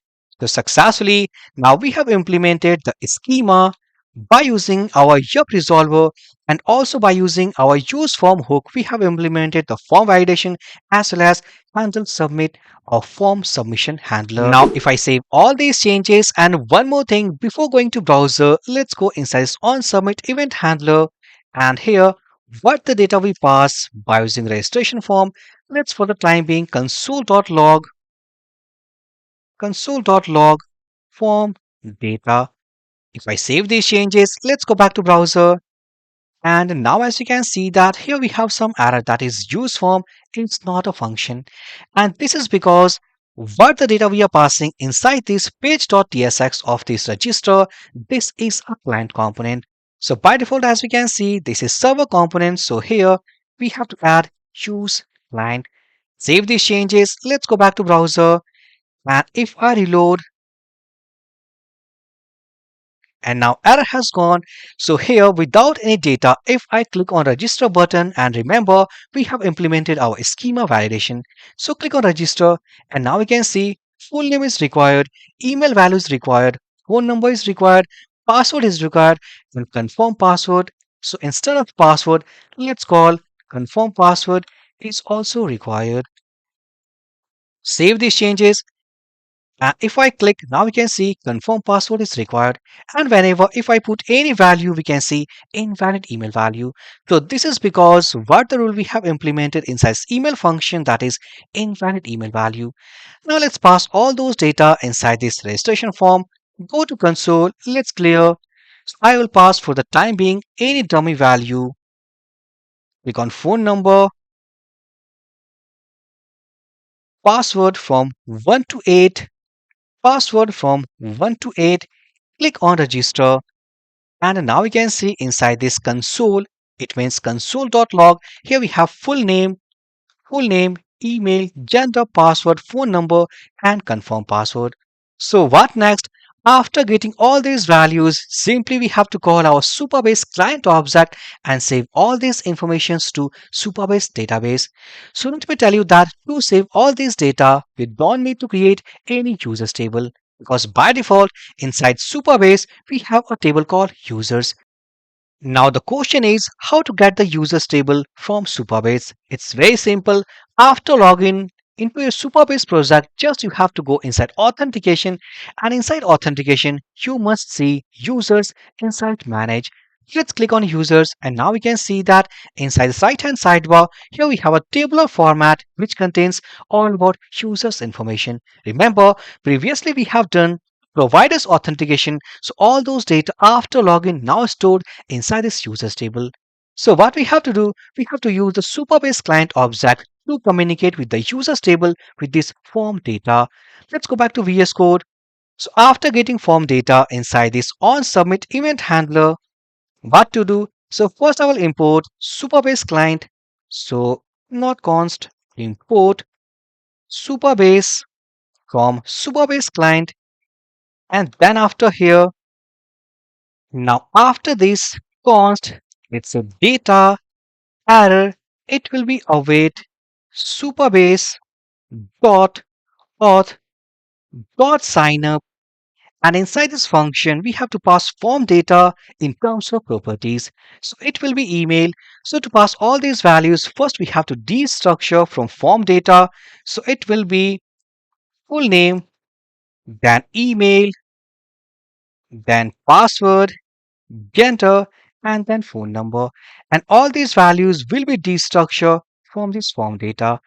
Save these changes. Now let's go inside the sign up. So it will be email, password. Then after I will go into these options, and into these options I will add data property, and into this data property here we have to pass full name, then gender, and then after phone number. Now, if you are wondering that why basically we have passed all these values inside this data object, so let me tell you that inside the sign up, we have to pass primary data. For example, whenever the user logs in, the primary data is email and password. So inside, while using sign up function, the primary data at the top called email and password, and all about the additional data, for example, full name, gender, and phone number, these all data belongs to these options and data. Now save these changes. Now, let's say that if in case of any error,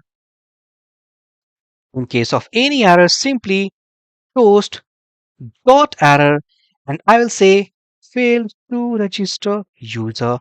Otherwise, let's create else block, and here toast dot success. Let's say user registered successfully. And after registration, I want that user should redirect to login layout. So here, let's say router.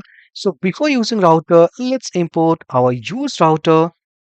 So import use router. It will be from Next navigation. Let's copy this use router, and here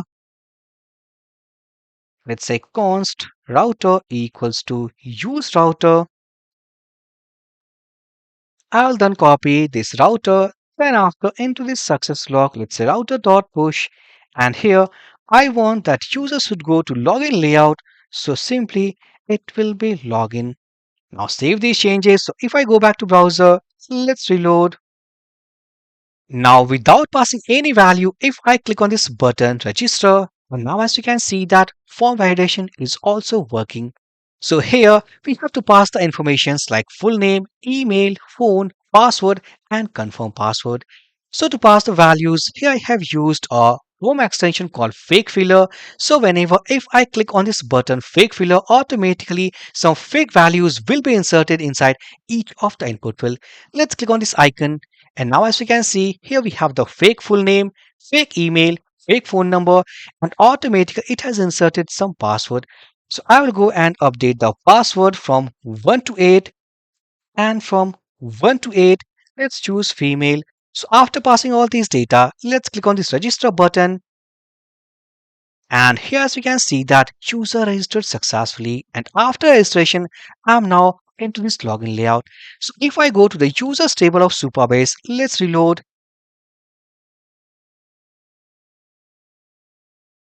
And inside this users table, now as we can see that successfully one more user has been created and saved inside this users table. Now after this, we have to implement the functionality of login. So let's go back to our login form. So inside this login, we can see that here we have to pass the email and password. So what we can do, let's go to VS Code. Then I will go and open page.tsx of this login folder. And here, let's go to this form. So first I will implement our schema validation. So let's import all as yep from yep package. Then after, let's say import use form, and use from it will be from React hook form. Then after import, it will be yep resolver, and it will come from hook form resolvers forward slash yep. Then after, let's create our form schema, and here let's say yep dot object dot shape method, and here inside this object I want that inside our login form here we have email and password. So these two fields are required. So what to do inside here, let's email. So yep dot string, and inside here the first rule will be required. So this will be, let's say, email is required. And also, if I pass any value to this field, the email value should have a valid email pattern. So for that email function, let's say email, or we may say invalid email value for password, not pass through, it will be password. So yep, dot string, and then after it is required, and here let's say password is required, and don't need to put our minimum value like minimum field length restriction because this is login page. So here email and password is okay. After implementing the form schema, let's scroll down, go inside this login function, and maybe after this my app hook, let's say const, I'll call register, and all these things we are calling from use form, and inside this use form let's say resolver, and inside this resolver let's say yep resolver, and I will pass form schema, then after register, and then submit, then after form state, and inside this it's submitting, and also the errors. Save these changes.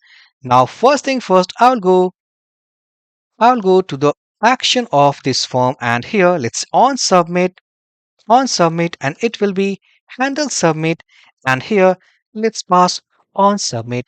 So this is function name, so I will copy, go here, let's say const function name on submit, and inside this function I will pass the email and password.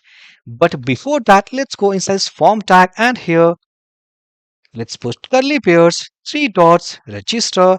This is for email, and for errors object dot email dot message. So the same thing, let's copy, go for the password, put here, this is for password, and here inside this input type password, let's say register,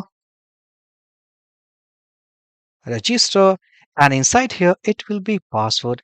So whenever if we pass all these data, automatically we get a form data. It means we get all those form data into this variable. So first I will destructure, let's say const email and password, and here this is from form data, and here we have to use the concept of Supabase client so that email and password should match with the users table of Supabase. So here we have to import, so let's say import Supabase from Supabase client, and already imported, let's remove, copy the Supabase, then I will go to this on submit, and here let's say const data error, and here let's say await Supabase dot auth dot sign in with password, and inside here inside this object we have to pass email and password. As we are using await, so this function will be async in nature, and also inside this page.tsx of this register also this function will be async in nature.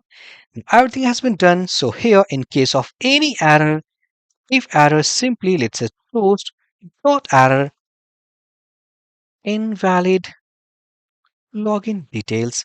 Otherwise, what to do here? Let's say router dot push, and after login, we have to redirect the user to the dashboard page. But before that, let's say set user login or set is logged in. I think we didn't call here, so let's go and use set is logged in, and here set auth token. Let's copy set is logged in, and after login I want to set the true value, and here if I go, let's say console.log, if I print the data, let's go comment this line of code, save these changes, let's go back to browser, if I reload, let's pass the email and password. So here I will copy this email value of user, and password was from 1 to 8. Go to console tab, click on login, and inside here, okay, we are redirected into dashboard. And it is because actually status was changed like by using this set is logged in. So let's go comment this one. And if I go, let's reload, click on logout. And if I pass email, password is from 1 to 8, click on login button. And if I go to console, and now we can see here we are getting the user object, and additionally also we are getting a session object. So inside this user object, now we can see here we have all the user metadata including the ID, and also inside this user metadata, now we can see the email value, full name, gender, phone number. So all those things we can handle even from this session object. So what we can do, just go here the same piece of code what we did inside this dashboard page.tsx. So simply let's copy all these code from here, go inside this and just put it here. Now save these changes, and also I want that user should be directed to dashboard. So I think that on toggling the value of this is logged in automatically, it will redirect to dashboard. Save these changes, and if I go back to browser, let's reload. And if I pass the user email, let's copy the email address, put here, password is from 1 to 8, click on login. And here we have some error that is set user ID is not defined. Set user ID is not defined, and okay, here we have the user ID, not here. Set user ID, and it is a state variable of dashboard. So let's remove that. We don't need this here. Save these changes. So if I go, let's reload, pass the email value, password is from 1 to 8, click on login. And now as you can see, user logged in successfully. So if I go to profile right now, this page is static. So in this page, what we have to do after user login, we have to read the user data, like the user metadata, and put in front of each field like full name, email, phone number, and gender. But for the time being, everything is working like the user login. And why it is happening? If I go to profile, click on dashboard, and I think that it is coming again and again. So for the time being, what we can do, just go here, and in this dashboard page.tsx, let's do comment here. Save these changes. So if I reload, it's okay now. Click on logout. User logged out. Let's pass email. Password is from 1 to 8. Click on login, and successfully user logged in. Now, if I talk about the profile information, so what basically we have to fetch after user login so that we can put all these informations to our profile page. So for the time being, these are like the static values, but we have to fetch the dynamic values and place inside it. Let's click on logout. And if I go, let's copy this email value. And here, if I try to log in one more time, just go into console.log. Remember, inside our dashboard page.tsx, here we have console.log data. So if I go click on login button, so after login, if I go and see inside this session object, inside this user object, now we can see the user informations like email here, and all other informations are inside this user meta. So inside user meta, we can see the email as well, full name, gender, and phone number. So what basically we have to do, we have to fetch all these informations, save inside or put inside a state variable, and by using that state variable, we simply read all those informations to put inside this profile page.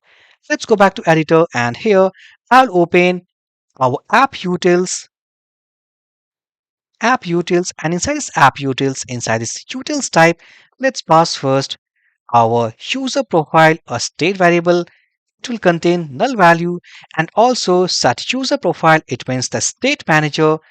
It will contain the initial state, will be null, and void. Now let's copy this user profile. I will pass into this value prop, and also I will pass set user profile. Then after, I'll create a state variable. So const, let's say user profile, set user profile, and then after, let's say use state, and initially let's pass null value and null value. Save these changes.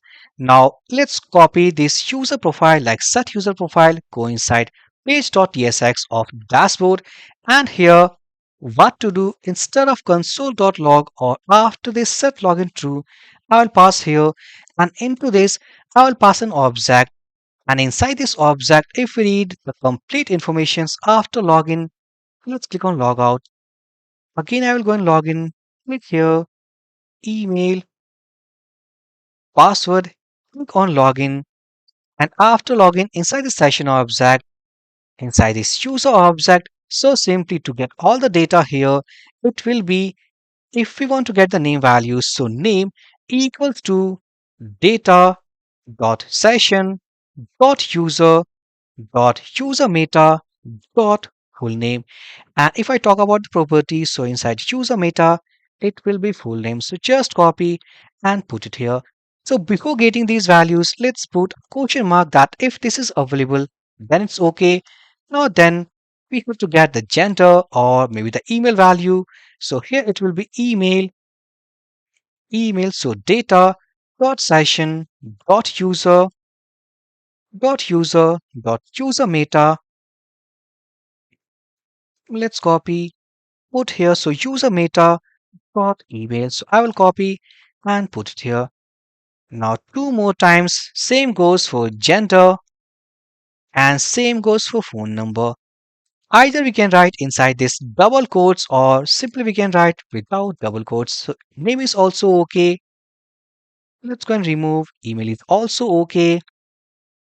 Gender is also okay. And phone number is also okay. So for this gender, let's copy this gender, put here. For this phone number, just put here.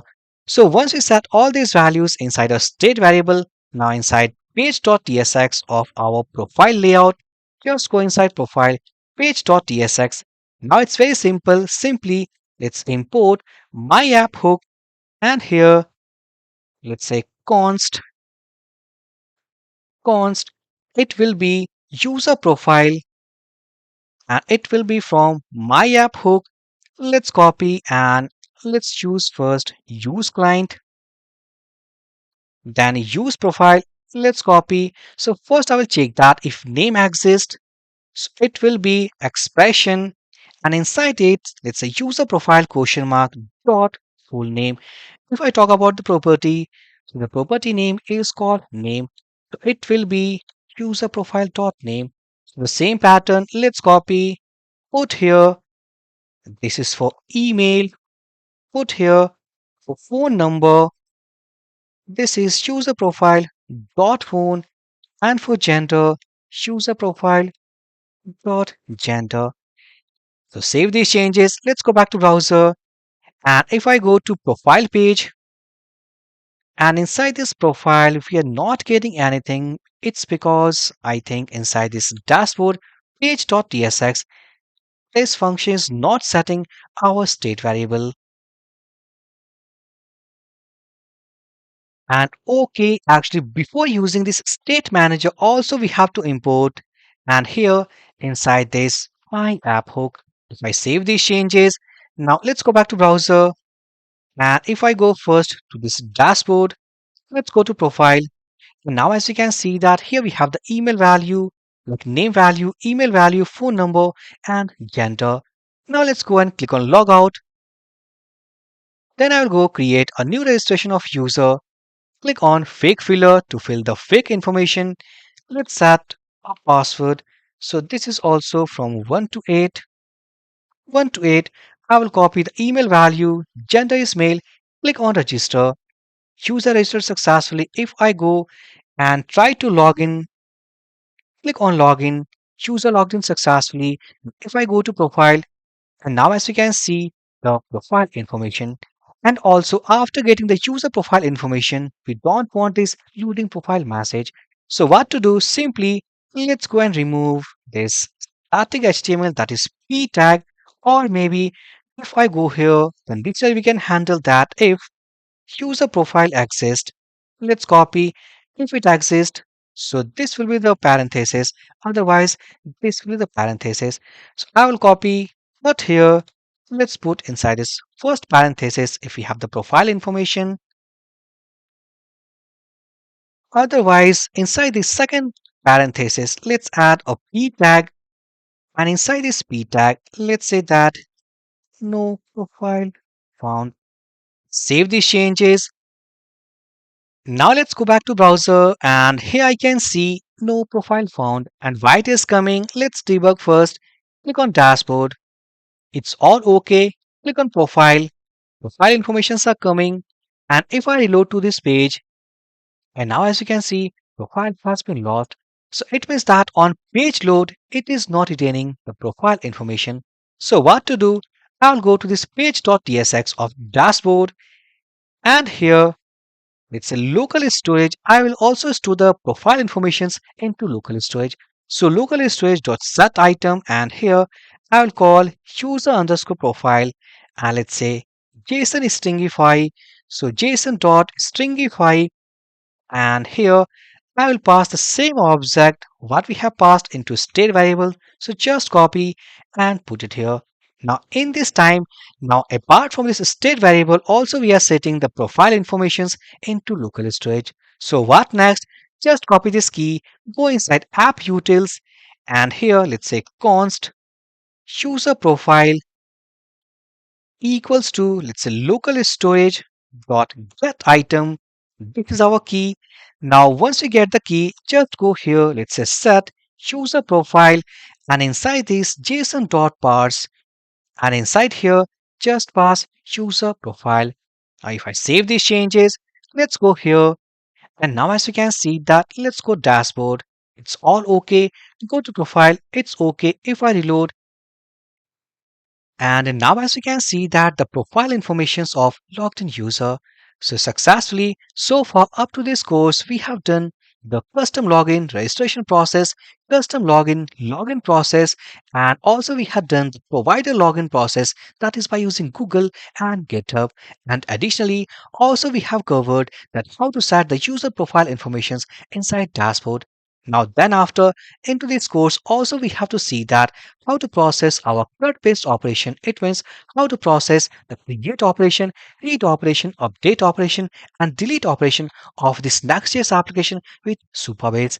And additionally, into this course, also we'll see the concept that whenever if I store any of the banner image, product image, along with these data, how to store the banner images inside storage of Supabase. Now to start with the CRUD operation of this product management app, also, we need a table inside our Supabase. So first thing first, according to this form called title, content, cost, banner image, also we have to create product schema inside Supabase. Let's go inside Supabase dashboard and here I'll go click on table editor. Then after create a new table and inside here I will call it as let's say products. Let's pass sample description. So this table will store product informations. And then after, let's go and uncheck because I want to access publicly this table into our application. Then after, by following this table format, we can create our table schema. So first column into a products table will be ID. Then after, created at a time column, let's add some more columns, call it as title. It means product title. The data type will be something called text. Let's click on text. Click on the settings icon is nullable. It means it is required. Click on add column and here we have cost and cost will contain the numeric value. Then after let's add column, then banner image, banner underscore image and data type, it will be type of text. Click here. Then after if I go and see the form, so we want the content. So here we have the content and content, it is also type of text. Click here. Let's rearrange all these columns. So created at I want at last. So simple, drag and drop it here. Now inside our table, as we can see, the columns are ID, title, cost, banner image, content, and created at. And one more thing, also we know that this CRUD operation will be happen after authentication. It means after user login, user can access or user can do the CRUD operation. So I want a user ID column inside this table. So let's add one more column here called user underscore ID, and it is of type, let's say UUID. Just go select Click on the settings icon. Click on this checkbox called is nullable. It means it is required. And then after setting all these columns, let's go. Click on the save button. Now successfully schema of products table now created.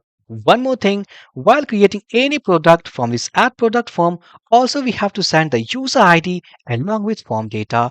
It means that this page is protected. So this page can be accessible only after user login. So somewhere there is a relation between user ID and product. So that's why inside this product schema, also we have taken a column called user ID. But here also, apart from this concept, we have to create a relation by means of foreign key. So simply inside this table, click on three dots and inside here, click on edit table. So inside this table, let's scroll down and inside this user ID, I don't want this default value. Let's remove, scroll here. Now inside this foreign keys, click on add foreign key relation. And inside here, let's select the schema. So it will be auth. Then after select a table to reference to. And inside this list, we have to select users. Then after into this drop down called public.products. So from products table, we have to find the user ID. And from users table, we have to find the ID column. So somewhere now by using this schema, we are creating a relation between products table and the users table. So let's click on save button. Click on save button and successfully I think that the relation has been created between users table and products table. So if I go back to products, click on three dots, click on update table.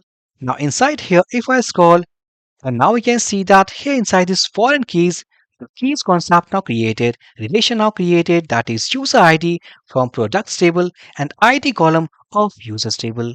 Now then after, also we know that inside this form, here we have a banner image section. So I want to use the concept of a storage of Supabase. So what to do? It's very simple. Now to create a storage in Supabase, let's go and click on storage and then after click on new bucket and here I will call it as let's say product hyphen image. This is user defined, so according to your choice you can name your bucket. So here I am putting like product image. This will be a public bucket so that I can access and store the product banner images. So once we do all these things, click on save button. Now bucket has been created and after that just go inside policies, then click on new policy. Then here for full customization, create a policy from scratch. Click here and then after let's put a policy name, for example, this next super app like banner images. This is a policy name. Then after I want to put operations like I want to select, I want to insert, I want to update, I want to delete with this banner images like the product image bucket what basically we have created. So after selecting all these things, just go here, remove this and just pass the true value. So it means that after passing true, it means that on this like on this bucket what basically we have created, we have allowed all the permissions. So then after just go click on review. So behind the scene, these command will go and execute. Click on Save Policy. After doing all these things, now we are able to create a bucket inside our storage and that bucket will be responsible to handle all about the insertion, all about to save data of these banners into storage. And also along with that, if we want to retrieve any data, also we can read the banner images from that bucket. Now after this, first thing first, I want to implement the form validation to this app product form.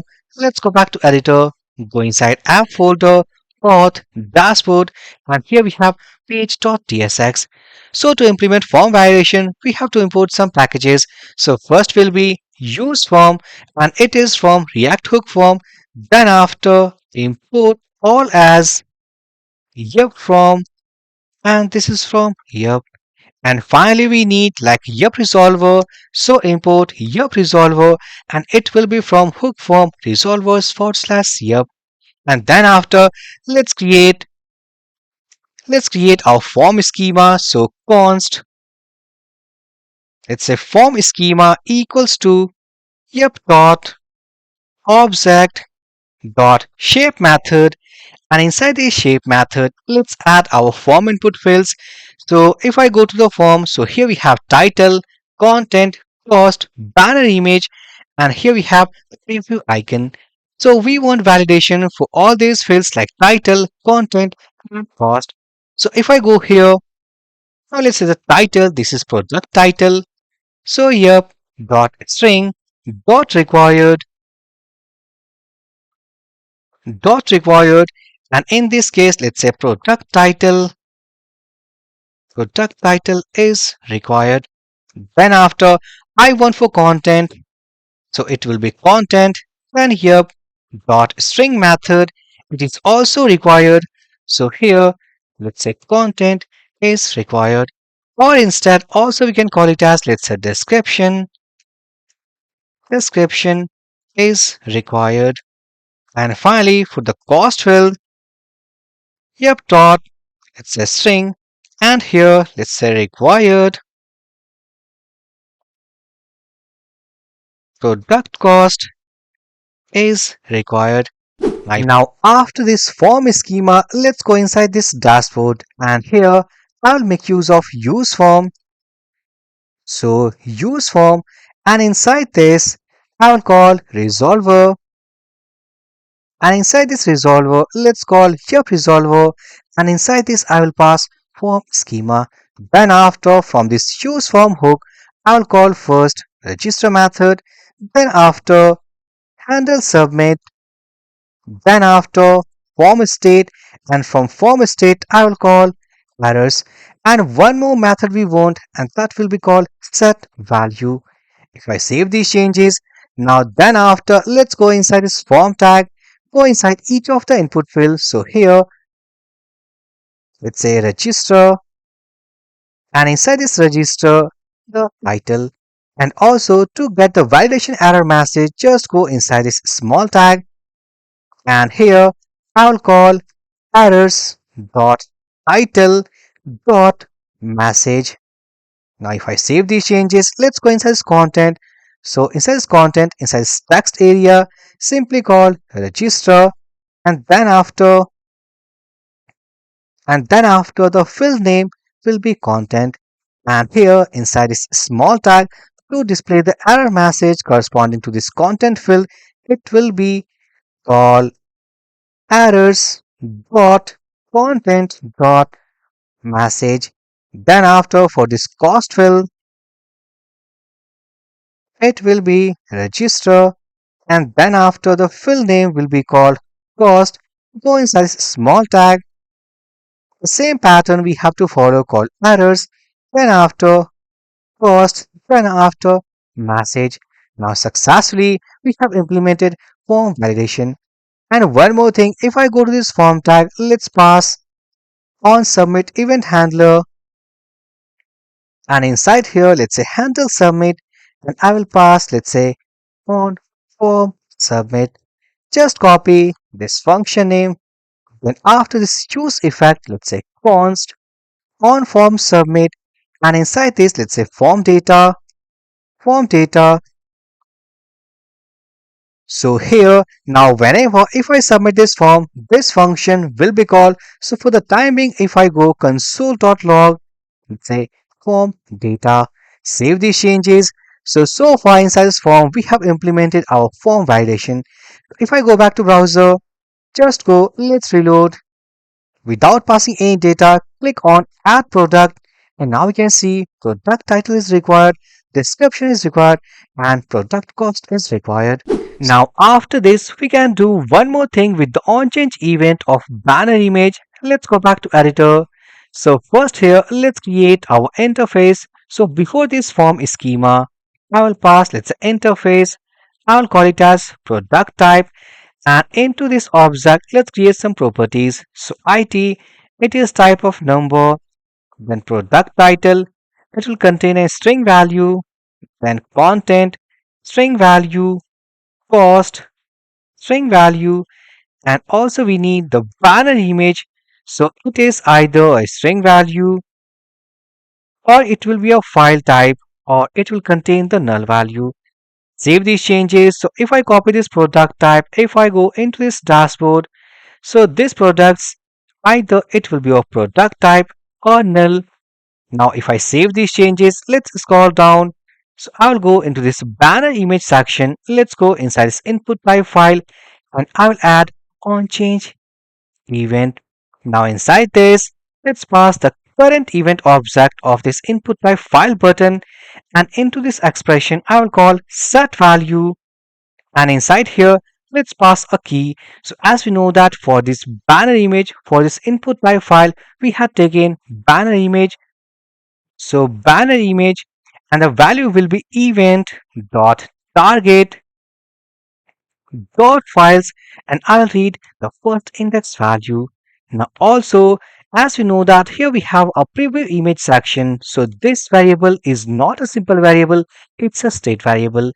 And to manage this state variable, here we have the state manager. So let's copy this set preview image. If I scroll, so then I will go here into this expression. So set preview image, and here I will pass, let's say URL dot create object URL, and into it event dot target dot files, and I will read the first index value. Save these changes. Let's go back to browser, and if I reload, let's click on choose file button, and for example I'm selecting this one. So once we select OK, here we are getting no image value. Let's go to error, so empty string value, and if I go to editor, so instead of this empty string, let's copy this preview image and just pass it here. Save these changes. So if I go, let's reload, click on choose file button. For example, I'm selecting this one, click on this file, and now we can see the preview image of this uploaded file. So what next? So basically, while submitting this form, we have to read title, content, cost, banner image, and then after we'll call our Supabase client object. So let's go back to editor.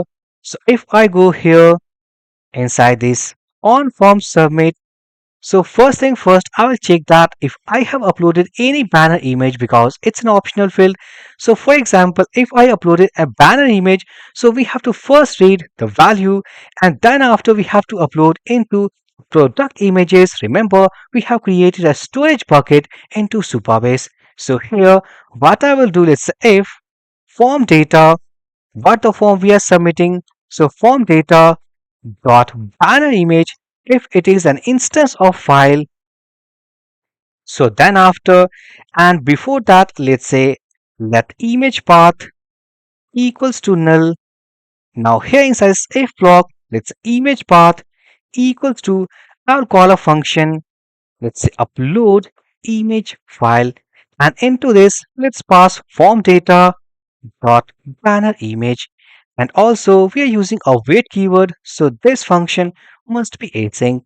Now let's copy this upload image file, and here like this is function we'll call on form submit, and also we have to create one more function to upload banner image, so it will be const, then after upload image file, and this function will accept the file type. It will, now after this, let's say const file extension equals to file dot name dot split, and I want to split with this dot, and let's get the last value, and that is an extension. So for example, let's say that I'm uploading a file called banner.jpg. So in this case, as we can see, this is an extension of this file. So simply by the help of this code, I'm getting this value jpg and simply storing into this variable. Why basically I am doing? So for example, let's say that I'm creating a product, let's say product number one, and I uploaded a file called banner.jpg, and the same file like I uploaded with product number two. So what will happen at Supabase? At Supabase, the old file will be replaced with the new file. So to solve that issue, so that no file can replace any file, so that will generate a unique file name before uploading to Supabase. So here, this is an extension, let's say const file name equals to backtick symbol dollar curly pairs, so date dot now. Now this will give a unique timestamp value. Then I will concatenate with this extension, So file extension. So after getting this file name, let's go and call const data error, and I'll then call, let's say, Supabase dot storage dot from, and remember we have created a bucket and that is called product hyphen images. Let's use upload method, and inside this upload method, first thing first, we have to pass the file name, and then after the complete file object. Now save these changes. Now once it will be uploaded, if suppose if we have any error, let's go inside this error block, and here let's say toaster dot not success, it will be error, and in this case let's say failed to upload banner image, and simply let's return null. Otherwise, let's go here, let's return supabase supabase.storage.from, then bucket name call product hyphen images dot get public URL, and here I will pass the file name dot data dot, and it will be public URL.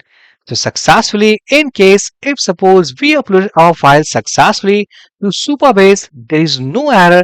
So in that case, it will return the public URL. I'm using await here, so it will be async in nature.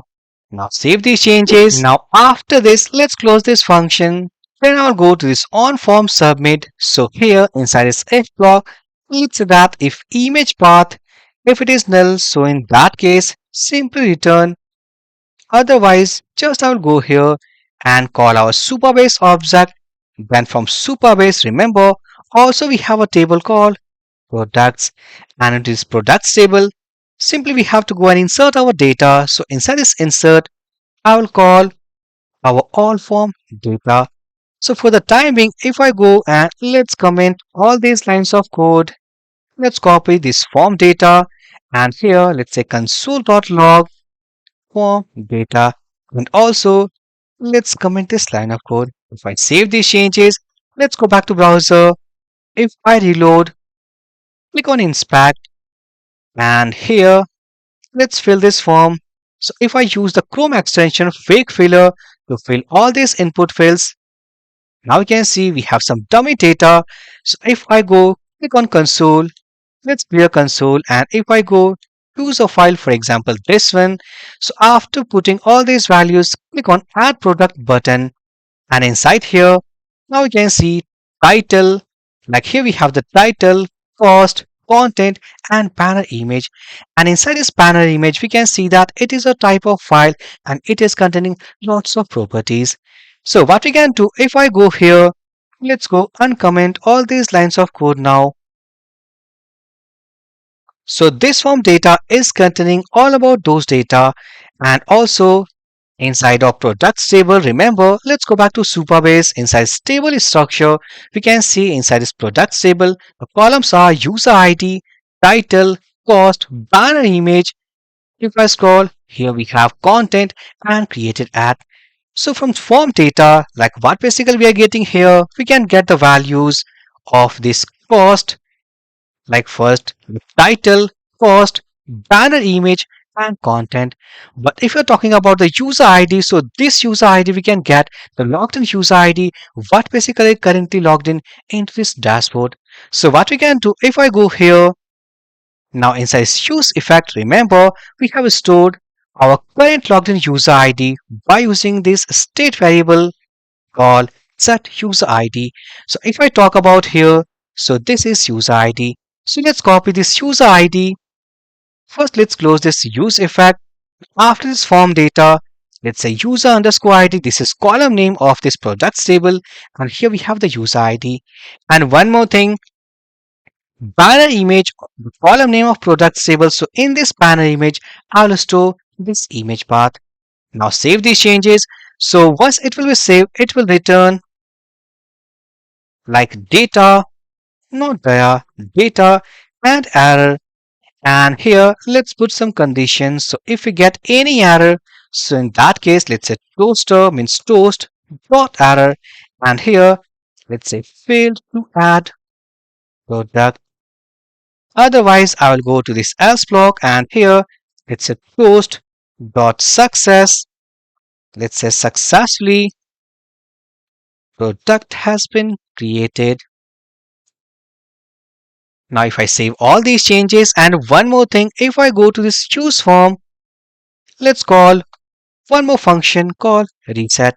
So simply after submission this form, I want also to reset the form values. So let's call simply reset. Now save these changes, go back to browser. If I go, let's reload. Now one more thing before creating any product and save inside Supabase, let's go back to first here. And this is our table. Now let's open storage into a new tab. So we can see that right now inside this product-images, there is no file uploaded and there is no data inside this products table.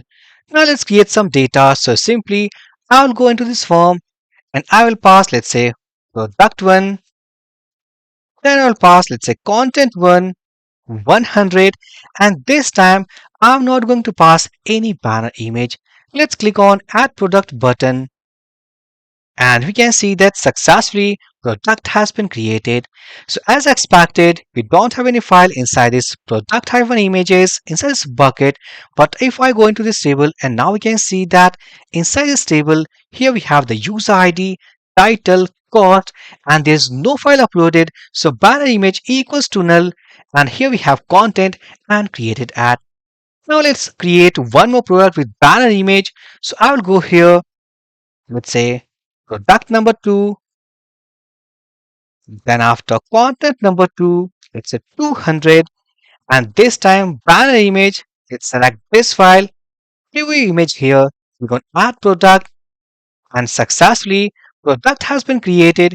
If I go, let's reload, and now we can see that there's no file uploaded, but if I go here, let's reload, but the product has been created. Now here the issue is that why the file has not been uploaded inside this product images bucket. Let's go back to editor.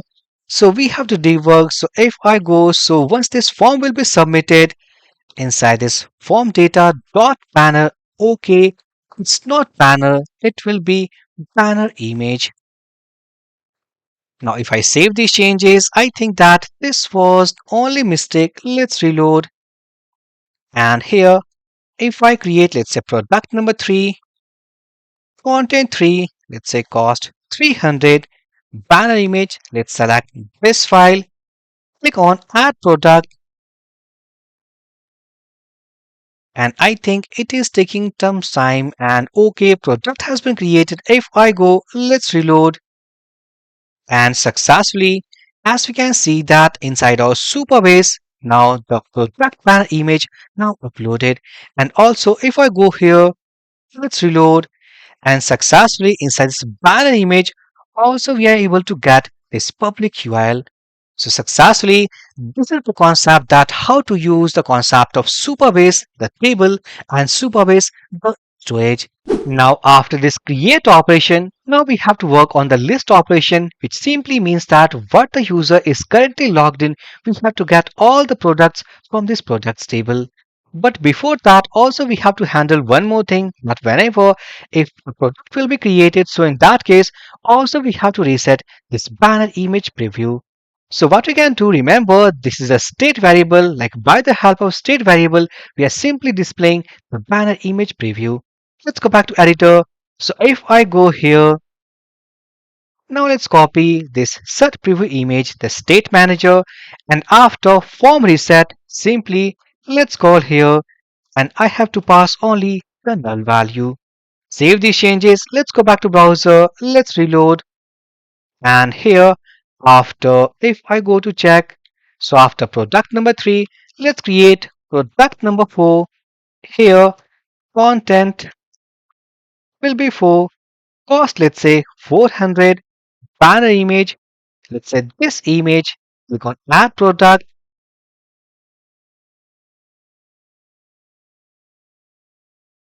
Successfully, product has been created. Now if I go, and one more thing we can see, like form has been reset, and also the banner image preview also reset. So if I go to storage, let's reload. Here we have the second file,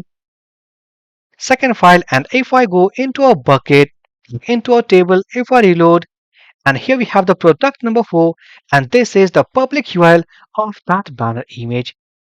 Now let's go back to editor. We have to work over the list operation. So what basically I mean that whenever the user will be logged in, so after login, we have to get the user ID, we have to pass into a function, and that function will return all the products from products table of Supabase. So here, let's create a function. So fetch products from table, and into this function, I will pass the user ID. And inside this, what we have to do, let's say await Supabase dot from, and it will be table called products dot select. I want to select all the columns, and the condition will be that user ID will be equals to the logged in user ID. Now here, let's say const data and error. Now I'm using await, so it will be async in nature.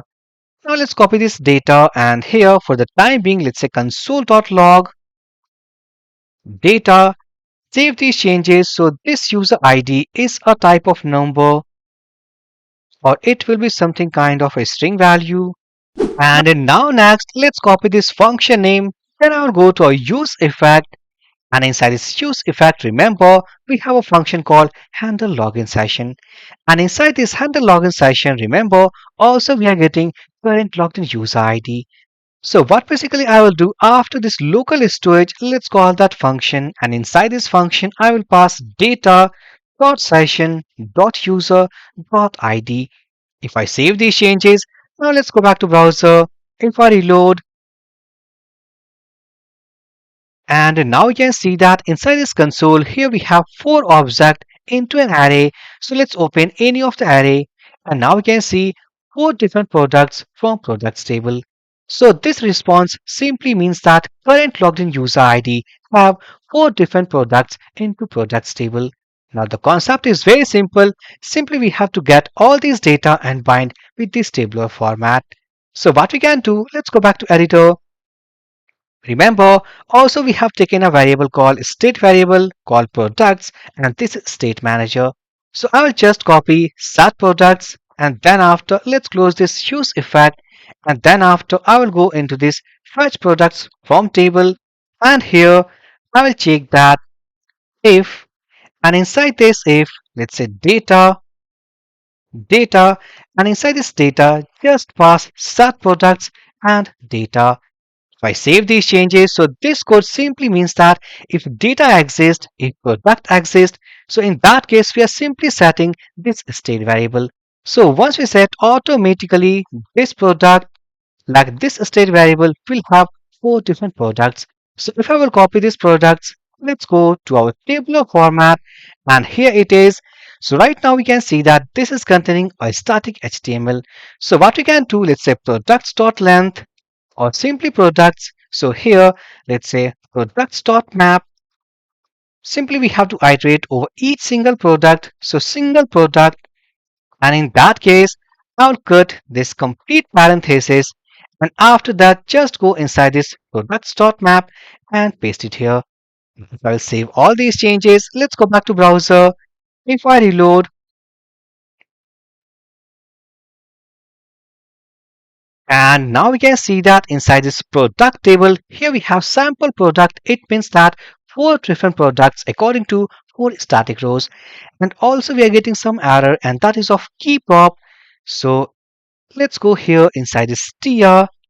I will add key prop, and let's pass single product, or it's better, let's add an index here and just pass index here.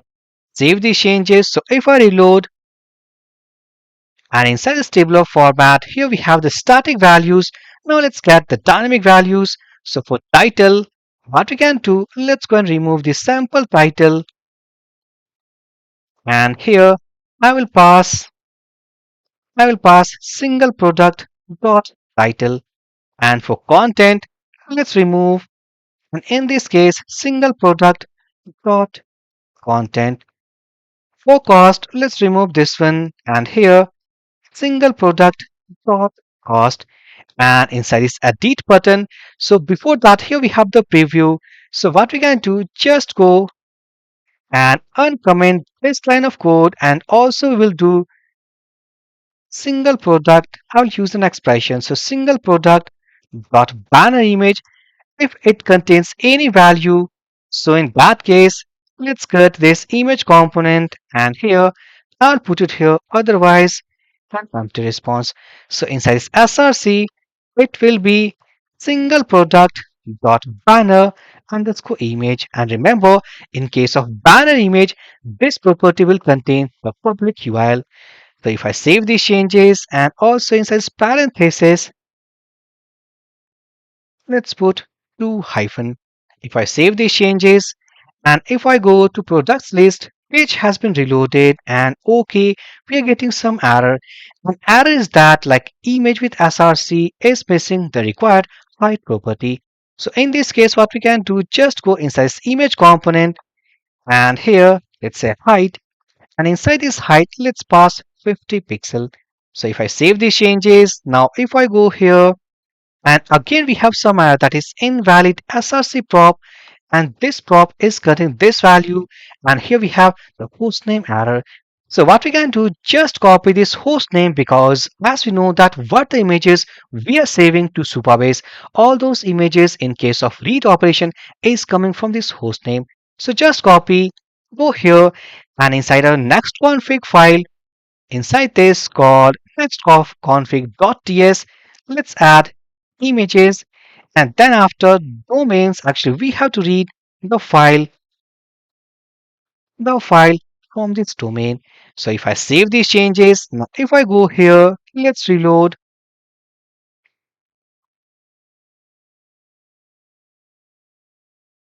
and successfully now we can see that title, content, post, and banner image. And this time here we have the 2 banner image what basically we have uploaded, and these 2 is not containing any banner image, so that's why we have 2 hyphen. Now successfully, so far we have completed 2 operations, that is create operation and list operation. Now next after, we have to see all about the edit operation. It simply means that whenever if I click on edit button, the existing data of that respective row will be auto-filled to this add product form. And also along with the values, also we have to change the label, that is from add product to edit product. And also the button will be updated. Instead of add product, it will be called update product. So what basically will happen, whenever if I click for example this second number product, all the existing data will be auto-filled in this form, and all the labels will get updated. Let's go back to editor. So then I will go to this page.tsx, and inside this edit button, let's say that on click, and here let's say handle edit data, and inside this function I will pass single product. And this single product, remember, it's a complete object, and this object will contain all about product information. So just copy this function name, and then I will go here, let's create that function. This is for edit data.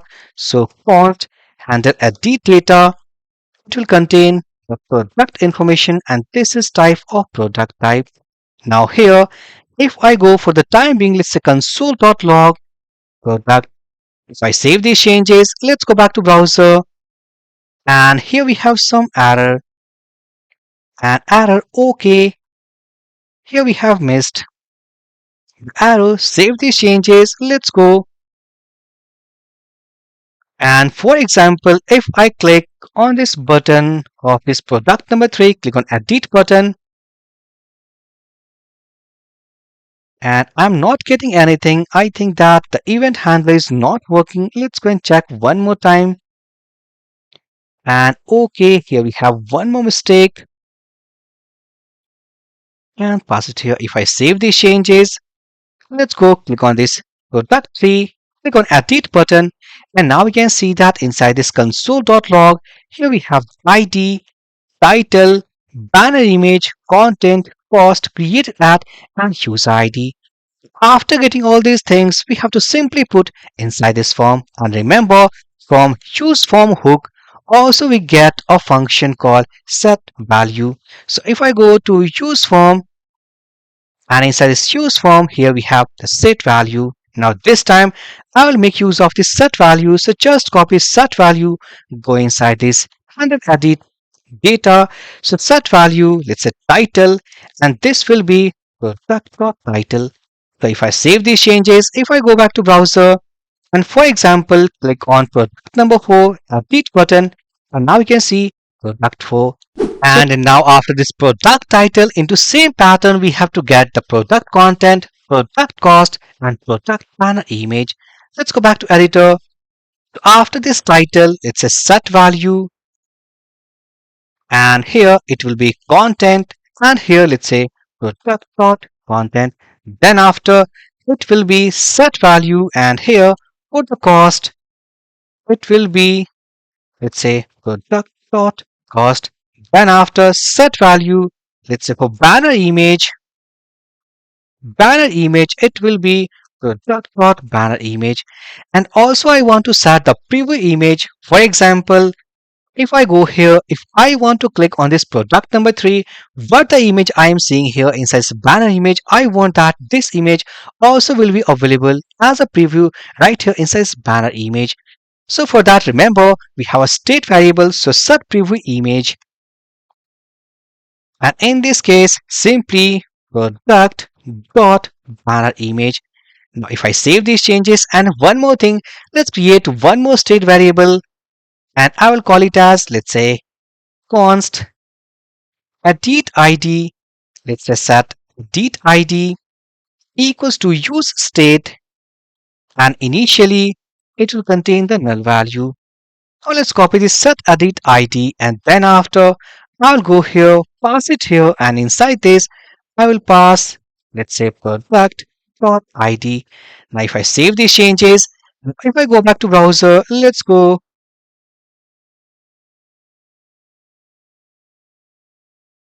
And if I click, for example, this product number 3, click on edit button, and now we can see title, content, cost, and banner image. If I click on this product number 4, now we can see product number 4 means all those parameters along with the banner image. If I click on this product number 1, and now we can see in this case we don't have any banner image, so that's why we don't have any image preview. So successfully, this is all about that how to read the existing values and set inside this form. And additionally, also we have to update the labels, like from this add product to edit product, and into this button from add product to update product. So how to update these labels? Let's go back to editor, and this time I will make use of this state variable. Let's copy this edit id. And if I go to this form, so inside this, let's open this add product form. So I will put an expression, and I will check that if it is not null. So in that case, it will be edit product, otherwise it will be add product. Now for same goes for button. So if I go to this add product, let's cut here. This will be edit id if it has some value. So in that case, let's say update product, otherwise it will be add product. Save these changes. Now we can see that right now edit operation is enabled. So here we can see edit product and update product. But once we reload this page, and now we can see here we have the add product, here we have the add product. But whenever if I go to this list, click on this product number 2, we can see edit product and update product. Now next after, also we have to handle, so whenever if I click on the submit button of this update product, so in that case also we have to update the existing information of Supabase products table with the new data. So what we can do, just go back to editor, and here I know that here we have a common form, and this common form is running with this on form submit, our event handler. And inside this function I will check here that, let's go here inside this form data. So first I will check that if it is edit operation. So if edit id, it means it contains any value. So this simply means that this is for edit operation. Otherwise, this belongs add operation. Now, in case of add operation, what I will do simply, I'll go cut all these things and just put inside this add operation. And also, I will cut this reset function from here. Just go inside this add operation block and paste it here. Now then, I'll go into this if block. It means for a data operation, let's say const data error. Then I will call await Supabase object from the table name we have called products. And this time this is for update operation. So update method, and inside this update method, let's pass the form data. Then after banner image is equals to image path, and this time we have to update any specific product on the basis of two conditions, that is product id will match and the user id will also match. So here I'll call the match method, and inside this match method, first the product id, it means id equals to edit id, and remember this edit id is containing the product id, and also the user id. So user id, it means user underscore id is equals to user id, and this time this is colon. Now successfully, in case of any error, we have a response into this. So if error, now let's say that toast dot error, and in this case failed to update product data. Otherwise, let's go inside else block, and in this case toast dot success, let's say product has been updated successfully. Now if I save all these changes, let's go back to browser. If I reload,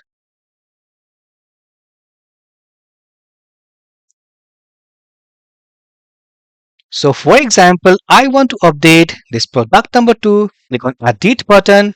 Let's say product 2 updated, content 2 updated, price also I want to update, let's say 250, and additionally also I want to upload a banner image. So choose file, let's select this one, click on update product, and successfully we can see that product has been updated. So once we reload this dashboard, and if I see product to updated, price also updated, and here we have the banner image for this product. But one more thing also we can do here, instead of browser reload, I want that in case of add operation or update operation, after successful completion, this table also should reload. So for that, what we can do, remember we have created a function, and by going to that function, it will load all the products. So let's copy this function name, and here is the function. So after completing, let's say update operation or add operation, so at last let's call that, and inside this function only we have to pass the user id. Save these changes. Let's go back to browser. If I reload, now let's create a new product for this user, something called product number 5, content 500, and for banner image, click on add product, and now we can see the form has been reset, and also this table should reload, and here we have product number 5. In case of edit operation, let's go click on this edit button of this product number 5. I'm going to upload a banner image. It's this one. Click on update product, and now we can see automatically like product 5 has been updated, and also we can see a banner image. Now I think that there will be an issue. For example, let's say that this product number 4 is containing a banner image. Click on edit operation, so we can see banner image. Now without passing any data, click on update product. So product has been updated as we can see, but the banner image is missing. And this is because if I go back to editor, if I go for this, so we can see image path by default is containing a null value, and in case of edit operation, simply we are passing this null value to this banner image. So instead what we can do, instead of null value, let's say form data dot banner image. If I save these changes, let's go back to browser. If I reload,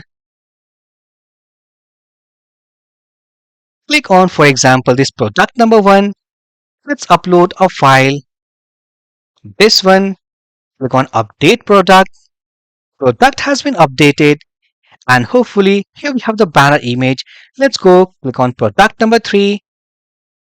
I'm not going to pass any value. Click on update product button, update it, and also here we have same banner image. So this is all about one more operation completed. Like firstly we have completed create operation, then about list operation, and here all about edit operation.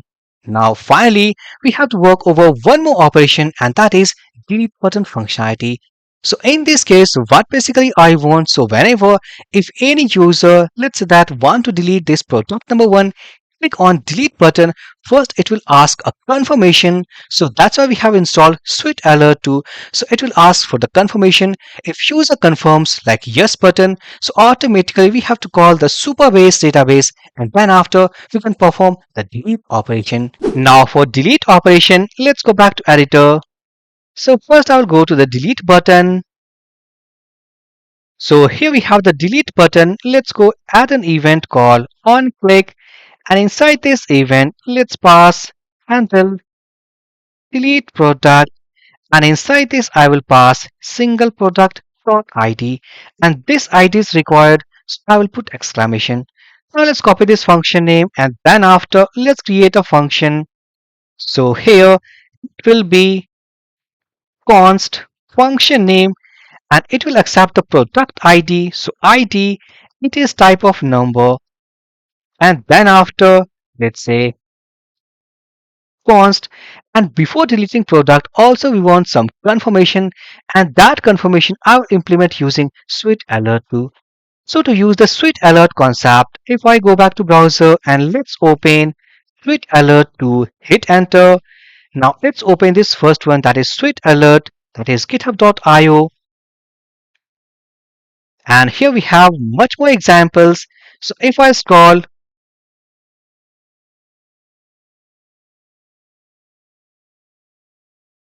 so for example, this one, click on try me, and now you can see this type of alert box I want to implement in case of delete operation.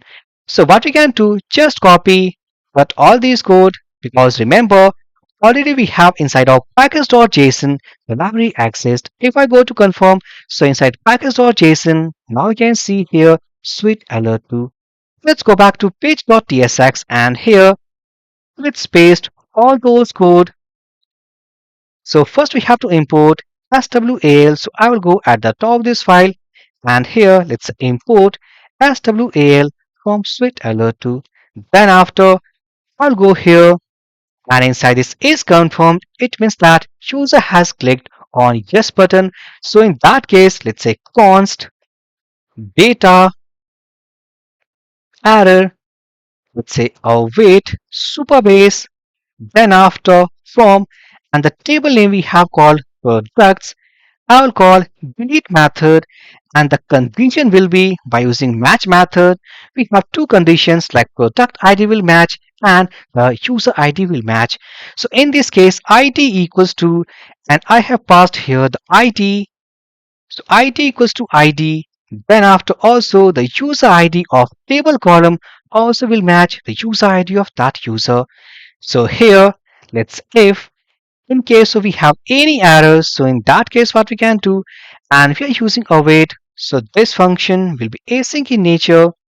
Just go here inside this if block, so toast dot error, and let's say failed to delete product. Save these changes. Let's go inside this else block, and inside this else block I will cut this swal dot file and paste it here. Now save these changes. This is for delete operation. Now if I save these changes, let's go back to browser, and if I reload,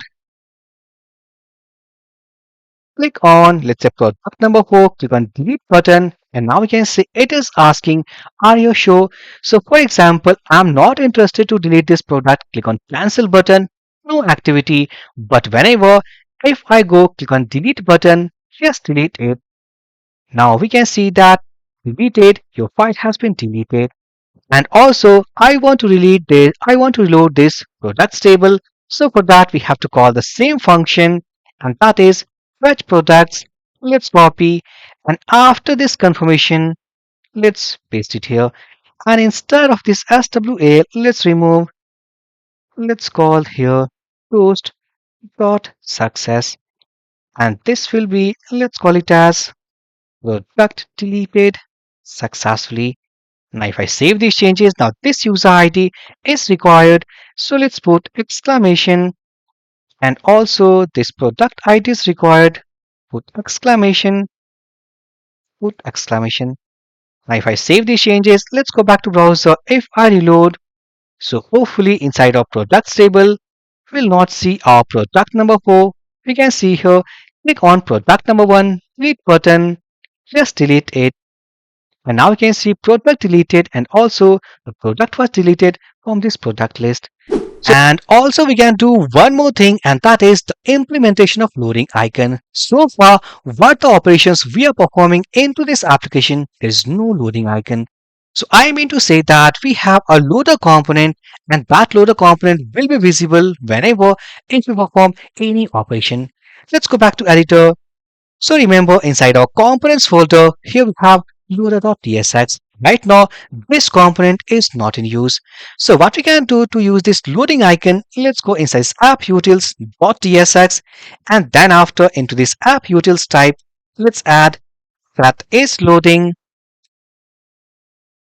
and here state boolean void, and then after I will go to this apputils provider. Let's create a state variable that is const is loading, not logged in, is loading, and set is loading, and by default this state variable will have the false value.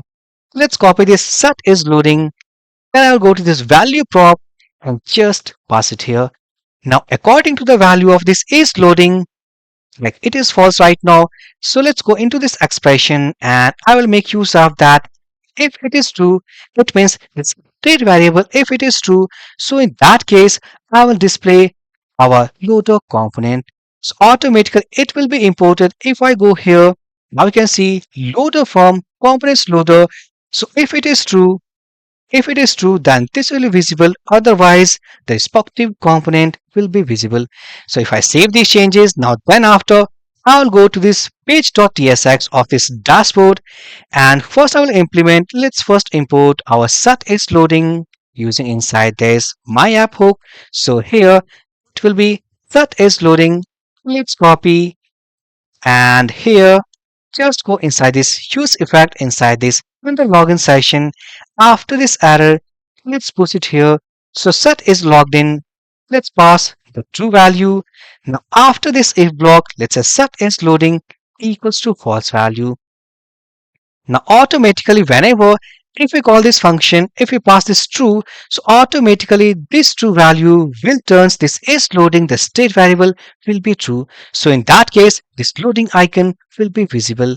And after getting the false value, automatically the value of this state variable will be toggled from true to false, and in that case, the children component will get visible. Now then, let's copy this set is loading to true, and if I talk about this on form submit operation, let's go put here. So the loading icon is visible, and after performing this edit operation or add operation, just paste it here. So in this case, it will be false. Now if I save these changes, let's go back to browser, and if I reload, and let's go and create some data from here. And also I want that loading icon solely visible in case of product loading. So what we can do, here we have the function, just go here, let's say set is loading equals to true, and after data load it will be, let's say, false. Save these changes. So if I go, let's reload, And I think that loading icon is not visible. Let's go here. Set is loading. It is coming from here. Set is loading void. And here we have is loading false. Now let's go and do an add operation. So here, if I create product number 6, let's go content number 6, 600, click on add product, and now you can see loading icon is visible and also product created successfully. In case of edit operation, for example, this product number 3, click on an edit button. Here we have the data. Click on update product. Here we have the loading icon and product has been updated. So now we can see that successfully we have implemented the concept of loading icon. Now also I want to use this concept in case of our login and register operation.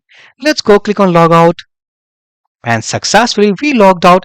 So in case of new registration, I want that it will display a loading icon and click on login. And I think that page is reloading. So why it is reloading? If I click, I don't want to reload the page. Instead, let's go here check and all about this anchor tag. So instead of anchor tag, what we can do, if I go, let's go inside this page.tsx of login. And here, if I go to register, so in case of href attribute, let's add on click. And here, let's say handle register redirect. Now let's copy this function and simply if I go here, I think here we have some error and that is of double quotes. Let's remove. So just copy this function and I will go here.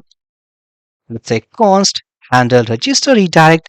And in this case, what I will do, let's say router. And I think router has not been imported. Let's check here. So router, I will just copy dot push.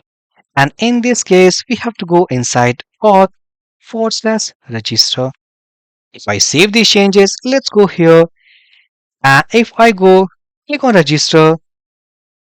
And now we can see we on the register page. Again, same goes for registration layout. So if I go to page.tsx of this register, and in this case, instead of anchor tag href attribute, let's remove on click. It will be handle login redirect. Let's copy this function name and also I want that whenever if any user hover this like anchor tag, the pointer should be our hand icon. So in that case, let's say style and inside this style, let's say pointer.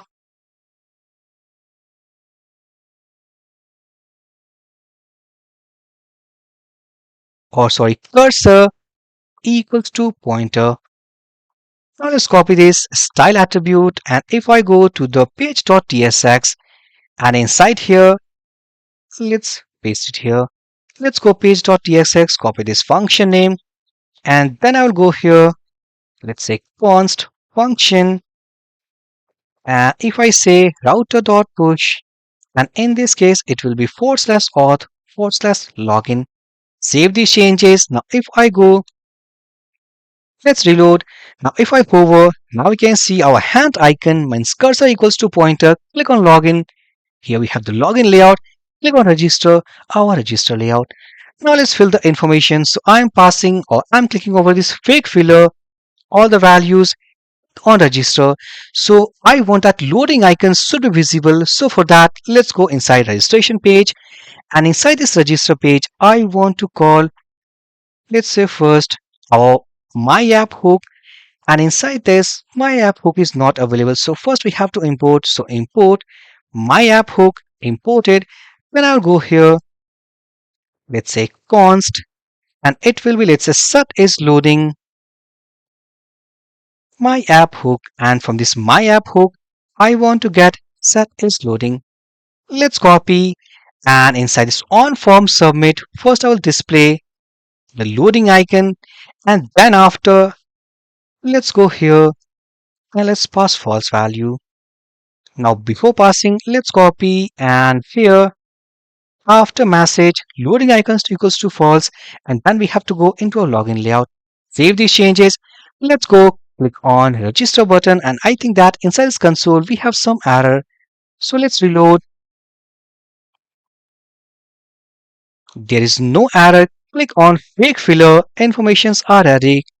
Let's copy this email and password I'm setting from 1 to 8. Click on register, loading icon, and user registered successfully. Let's pass the email value. Password is from 1 to 8. And in case of login as well, let's go here. I want to display the login icon. So loading icon. So here, let's say const equals to my app hook. Let's check that it has been imported or not. Already imported. So no need to call it here again. And okay, actually this was at wrong place. Go inside here and it will be, let's say, set is loading. Now let's copy, go here inside this on form submit, and in this case it will be true. It will be true, and then after here, let's say set is loading equals to false. Save these changes. Now if I go here, click on login button, loading icon, and successfully user logged in. So right now this user is like totally new, so that's why there is no product into this product list. Let's create some products. So here I'm going to click on this fake filler. This is product information. Click on add product, and now you can see the first product of this user now created. Let's go click one more product, and now you can see one more product now created. Click on edit button. Let's choose a banner image for this product. Click on update product, and now as we can see, product has been updated. So finally friends, now this course has been completed, and inside this course, by going through step-by-step process, now we have created a CRUD-based application including social authentication.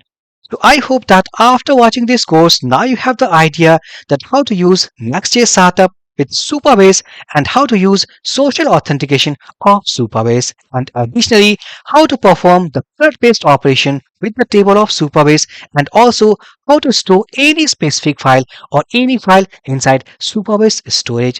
So this was a very informative and interesting project. Also you can include this project into resume, into your CV. So for this amazing course, please hit the like button to like this very interesting course. Subscribe to this channel. Now let's meet to our next amazing course. So for this session guys, thank you for watching and have a great day.